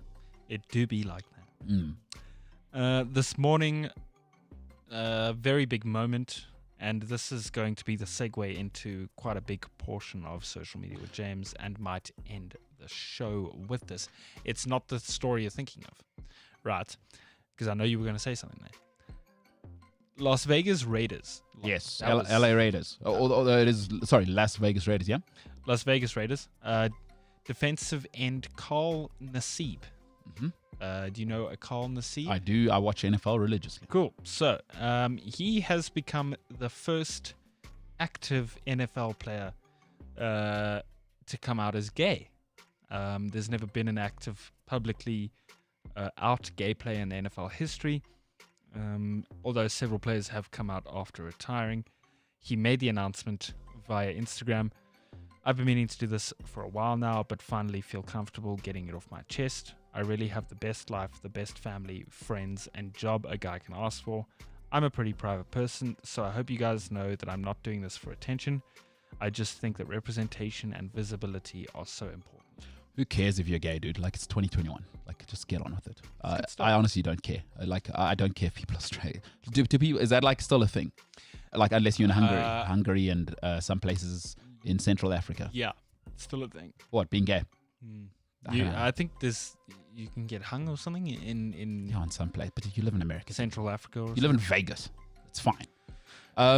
Who cares? Like, this thing. But it's about the representation. If you, as a gay 12-year-old, want to compete as an NFL player one day and don't see any other gay NFL players, yeah, like gay people are not welcome as kids. Is that so? You're saying if you are having those feelings as a 13-year-old, it's okay as you can still play a man sport kind of thing. You think that's quite symbolic? That's why he said what he said. I just think that representation and visibility are so important. So that 12-year-old, instead of struggling with his sexuality and going to psychologists and blah blah blah, can actually go out there and play soccer, cricket, rugby, whatever it is, without feeling excluded. You know? Do you think we'll ever get to a world where like it just doesn't matter? Like because to me, like I really hope so. Like, I don't care if you're gay or you're grown up or you're a nice person. Like, whose business is it? You like what your sexual, all that is what? Sexual preference? Well, what else does being gay embody? Because I think you still, you need oxygen, you need food. Yeah. You need a bathroom. Hey, like, move on, dude. Like, I think it's so Neanderthal that we still, like, not on his part. I'm just, like, my God, who cares if you're gay? Just like, are you a good person, or do you try? Like, none of us are perfect. Just try. You know what I mean? I just, it's ridiculous to me that the guy still had to. We live in a society where the guy still had to hide. Do you know what I mean? Just move on, man. Okay, gay. All right, great. Move on. Are you a good person? That's what I care about. So this is a reaction I didn't expect, which makes me wonder what your reaction to this is gonna be. Let's hear it. So you might have read about it. I think. This morning it sort of more came to light. The German Football Association was under investigation from UEFA for Manuel Neuer wearing the captain's armband. But the captain's armband was the gay or the pride LGBTQ flag. Yeah. Around his arm. Yeah, as his captain's armband instead of your regular one, yeah? So UEFA decided, hey, we're going to investigate this for some bizarre reason. Then they dropped the investigations as far as I know. But then this story came out this morning. The German Football Association again wanted to show solidarity and support to the LGBTQ plus community by lighting the Allianz Arena in the colors of the flag, right? The pride flag, which actually looks really cool. It's all LEDs, so the Allianz can be unbelievable stadium. Purple. Yeah, futuristic. Right. So that's what they wanted to do for their game against whoever it may. Hungary. Did they play play Hungary? Yeah, Hungary was the game. Sorry. Okay. And UEFA came out this morning. And said UEFA is this is a quote. Yeah. UEFA is a politically and religiously neutral organization. Given the political context of this specific request, A message aiming at a decision taken by the Hungarian National Parliament. UEFA must decline this request. So the German Football Association cannot light the Allianz up in the colors of gay pride because of rules by UEFA, as far as I'm understanding it. I don't know if it's Hungary that's upset about it. I don't know. But yeah, that's the thing. It's confusing because they've got no problem when the Premier League parade the poppy seed. Again, but this is what you get. See, when people voted against the billionaires, these are the people you voted for. Now, I know people didn't think about it at the time, or it's all about our clubs, but these are the people you voted for. So sometimes wear the poppy seed, the kneeling thing's fine, but not the gays. They do the rainbow lace thing also in the Premier League. No, but that's what I'm saying is, the kneeling thing's fine. Because BLM's kind of hot right now. Yeah. But the gay thing, nah. Yeah. Like, who are these people? We'll do it when it becomes a thing, yeah. Like, who are these? Again, but this is, I'll always say it. Politicians are slime balls. If you believe anybody, and I'm all about personal accountability. If there's anybody on this planet who thinks politicians do things for you, you are a lost soul. They are cretins. This is what you see. This is all play to the crowd, political pen pusher malarkey, right? And now this is tough, right? Is because it's a money thing. Like, now, because actually what they've said before was that you should actually be fining and banning political organizations where the government gets involved, right? That's because you must remember FIFA still fall under the IOC and that committee, that rule, and the CAS rules, right? In Switzerland, is that they say you may not have political interference, right? In your football association, and now, like, what? And this is what I tell everybody: politics is everywhere, all the time. Where there is economy, there is politics. You can't get away from it. We live in a country where people go and keep politics out of sport. Rubbish. It's impossible. Where there's money, there's politics. Otherwise, you don't have an understanding. You don't have a realistic understanding of the world. And ultimately, every time everyone moves, there's a politic involved. If the politic is money and you have GM on your bat, there's a political element attached to that. And what Manuel Neuer is doing is a political statement, whether he likes it or not. And but this is what you get when and ultimately it's a tricky time, right? Is we, for the first time in mankind's history, the individual can speak out for their rights. And when you allow people to do things and it's not clamped down, like, because you've left the door open now. Hey, why the kneeling thing and not the gays? What's the story? Are black people more important than gay people? Are their rights more important? Like, instead of, but this is what politicians will do, is there should have been a clear mandate at the beginning, right? It's allowed or it's not allowed. So kneeling and LGBTI stuff, not allowed. Yeah. Or it's wide open, right? Yeah, and if it's allowed, these are your sort of limitations to where you can show your support or your representation. Because at the end of the day, we are still a corporation or a government or whatever your body is. Yeah. I understand that. But, like, to me, dude, you can't tell me, and you've probably read the rumor headlines about players, that there are a couple of players that are secretly gay in world football currently. Who cares? I don't care if you're gay. Like, to me, that's a non-story for me. Like, why are we? But okay, I see what you're saying. But that's the thing. So now, let's say, I don't want to use a player's name, actually. Whatever. Kevin De Bruyne. Imagine Kevin De Bruyne was gay. There you go. Right. So he is a Belgian player. Yeah. He sees this happen. Yeah. That UEFA and the Hungarian governing body or whatever it is against showing this representation, both on the Manuel Neuer front as well as the stadium light up front. How, as a player and as a person, is he supposed to feel comfortable captaining Belgium or playing for Man City in the Premier League? Like, I don't know. I think it's a very big... You know who it puts more pressure on is the people that always say keep politics out of sport. Because really, this shouldn't, like, it's interesting how when the politic doesn't suit you and it's not kind of cool, when it's like maybe skin color, then leave politics out of sport. Yeah. When it's LGBTI, no, let's talk about those human rights. So it's interesting. Also, it's a good commentary on people around us. You see how they lean when it's keep politics out of sport, bro. I don't care if the guy's black, bro. White or pink. I'm sure you've heard this. Yeah. Oh, geez, as long as he's good enough. I don't care if he's purple, bro. Yeah, and then when the politic becomes about LGBTI and the politic doesn't suit you, and we're dealing with something called identity politic, and it's it's a slippery slope. So now they're saying, so can Neuer still wear the armband though, even though they can't light the stadium up? As far as I know, he can. I think they dropped the investigation on him. Cheapers creepers. It is such a problem because really now what you've done, right, by leaving the door open as UEFA, and I don't know how they thought in Pride Month this wouldn't be a thing. Like, I don't know, did nobody think that this might come up at all? It is Pride Month. So why didn't they think about this? Like, this is what you do. You're a bunch of pen pushers. Why did nobody think about it at all?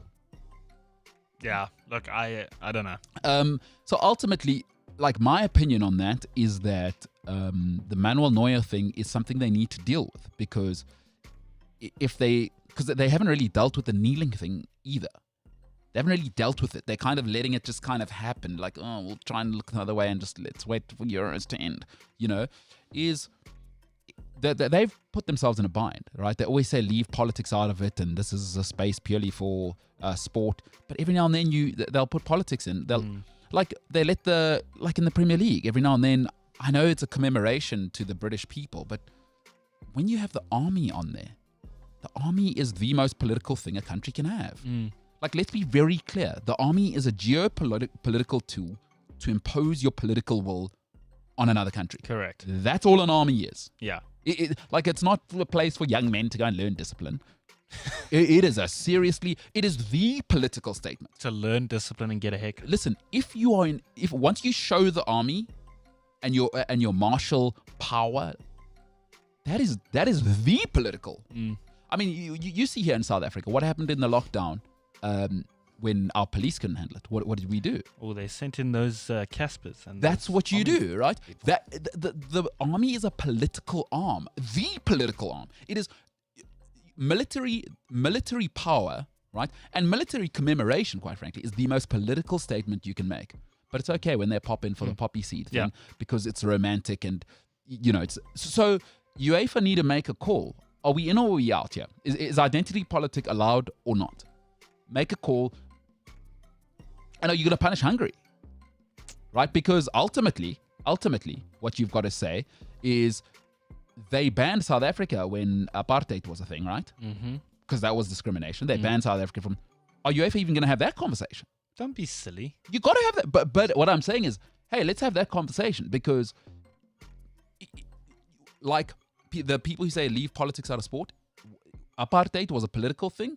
Nobody left it out then. Yeah. South Africa was banned. We were in isolation. Yeah, we couldn't play sports against other countries. Politics. Yeah. So please don't think politics in sport is new. From the Nazis in 36, right? Or what was, I think it was 1936 with at that Olympics with Jesse Owens. Politics and sport are married forever. You know why? Where there's money, there is politics, and it's a mess. Sort it out, UEFA. And they're going to have to, I just want to finish off on this. We're going to have a serious conversation, have a very, very serious conversation about banning Hungary, because that is a human rights violation by modern day standards. I'm not into, I'm not into social justice warrior talk, but that by 2021 standards is a human violation. It's a human rights violation. It is. That's exactly what it is. I'm sorry. I don't care how conservative and religious you are. I have no time for your thoughts on homophobic people and your conservative nature. I don't care. It's 2021. I live in a modern city, one of the most modern cities in the world, and my ideas are modern. I have no interest in Neanderthals that are going to tell me that being gay is contagious or whatever douchebags say. Hungary are committing a human rights violation. What are we doing about that? Tell you what they'll do. Nothing. They'll give a £10,000 fine. Yeah, that's it. And to football associations, 10,000. That's the thing that also irritates me, is they believe that they can do all these hearings about Man City's unfair spending or whatever it is. And then they sort of, it almost seems like everything's being bunched together. So like if you commit a human rights violation and you also sort of on the other end of the spectrum where you only bought a player 3 hours outside of the transfer window, whatever it is, right? Yeah. It's a semantic detail on the other end of the spectrum, right? Those two far ends of the spectrum will get a similar punishment of a fine of £35,000 or whatever it is. My favorite, I have a few favorite words in the world, James. Is one of them James? No, I hate it. Damn it. I told you so. When everybody voted against the Super League, I said the billionaires at least are clear. It's about the moolah. For UEFA, it's about the money, but they want to do what politicians do all the time. You call it a charade. They have a charade on, like, we care about the gays and the blacks and the, like, okay, well, we heard the booing in Spain. What are you going to do about that? We must improve society a little bit. We'll talk to them. Do you know what I mean? Yeah. Whereas the billionaires, I'll tell you what happens with billionaires, right? Booing is Stan Kroenke's going, you know what? That's bad for business. Because sport is about a vibe, and I want women and children. Does their money count the same as men? Yeah. Gay people, do they have money? Yeah. So when they come in, it counts the same. Yeah. Let's get some cameras up here. Any homophobic chanting, any racist chanting, pal. Let's get that out of here. You never hear it in NFL stadiums. You never hear it in NFL stadiums. The one problem they had was the kneeling thing, but that's going to be, okay, fine. That's a whole other level of dealing with the army and, hating the flag being mixed in there. You never hear racist chanting in America. And we know they have their problems, right? You know why? Because it's owned by 32 billionaires. You start that stuff, you know what they do? Cameras, security, excuse me. It's bad for business. Get them out. Get them out. But UEFA's not, you know what they are? They're politicians, they're creeps, they're cockroaches. Cockroaches, the lot of them. And you pick them. You know when you people rioting at Old Trafford? This is who you voted for. UEFA. And I loved saying, I told you so. I told you this was the wrong move. These are the people you voted for. But, sometimes the worst thing in the world is getting what you want. You ever heard that, James? Here we are. All right. But we move on. We move on. Okay. I've got another thing for social media, James. Let's do that tomorrow, because that's going to take us until 3 o'clock this afternoon. Until Jesus comes back. Exactly. All right, so good stuff. Let's do that tomorrow. There's a couple of comments. Do you want to go through those? Yeah. Let's go through some comments quick and wrap it up. Zapeta says, you guys can't allow the entire Euro group stages to go by without Paolo being present. Very latest will happen is Friday, even if he is a guest. Don't you worry about that. Let's see how Portugal do. He'll either be tears or joy. Or maybe tears on both sides. Could be tears of joy, tears of laughter. Kukle says, Pogba's long ball over the top to Mbappe expose Pep's old... Peps's. Is it Peps's? What is Peps? Because it is Pep, actually. It's not Pepe. That's why I'm confused. Pep's old legs. Yeah. Pep's old legs. France win 3-1. Oof. All right. Interesting. So, couldn't do it against Hungary, though. Those comments were all read. Last comment, Ryan Fuller. When Germany comes, I would advise to hide in the attic. I'm not sure what that means. My God. Oh, my God. All right, James, again, here's why you went to AFDA and didn't get into real university. Oh, my God, is it Ryan. an Anne Frank thing? Okay, it's part of that. Yeah, she was a part of that whole thing. So it is part of no, but a bit of a Hitler jibe, yeah. When I said I don't know what that means, I just meant I don't know what what is he saying it to? What did we say that he's saying that? Is what I meant. No, well, I think I said when Germany come, what are Italy gonna do? And that's that's edgy. Yeah, it's edgy. That is Ryan Fuller. We can still laugh at this. Yeah. I think the Nazis were long ago enough now for us to start. They were a while ago, huh? Yeah, not a bunch of good oaks, those guys. Bad. As bad as UEFA now. Trying to ban... yeah, they are. Sorry, as bad as Hungary. As bad as the apartheid government. I'm sorry. Like, how terrible is your life? Like, how little is happening in your life that you got to worry about someone being gay? Guess you could say world hunger has multiple faces. Sure. Yeah.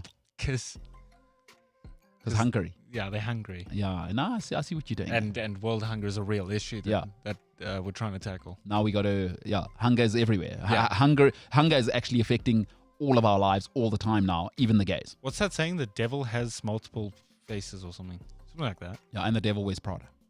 He does. They do. Sorry. Meryl Streep. I'm not going to assume the devil's gender. Yeah, that's it. They do. Hungary, what a bunch of douchebags, dude. Don't be a douchebag. I'm a do more reading into it to see what is actually happening. Yeah. And then tomorrow. So can't pass on any educational material to children, and it is banned to be gay in Hungary. Yeah, that's where we are.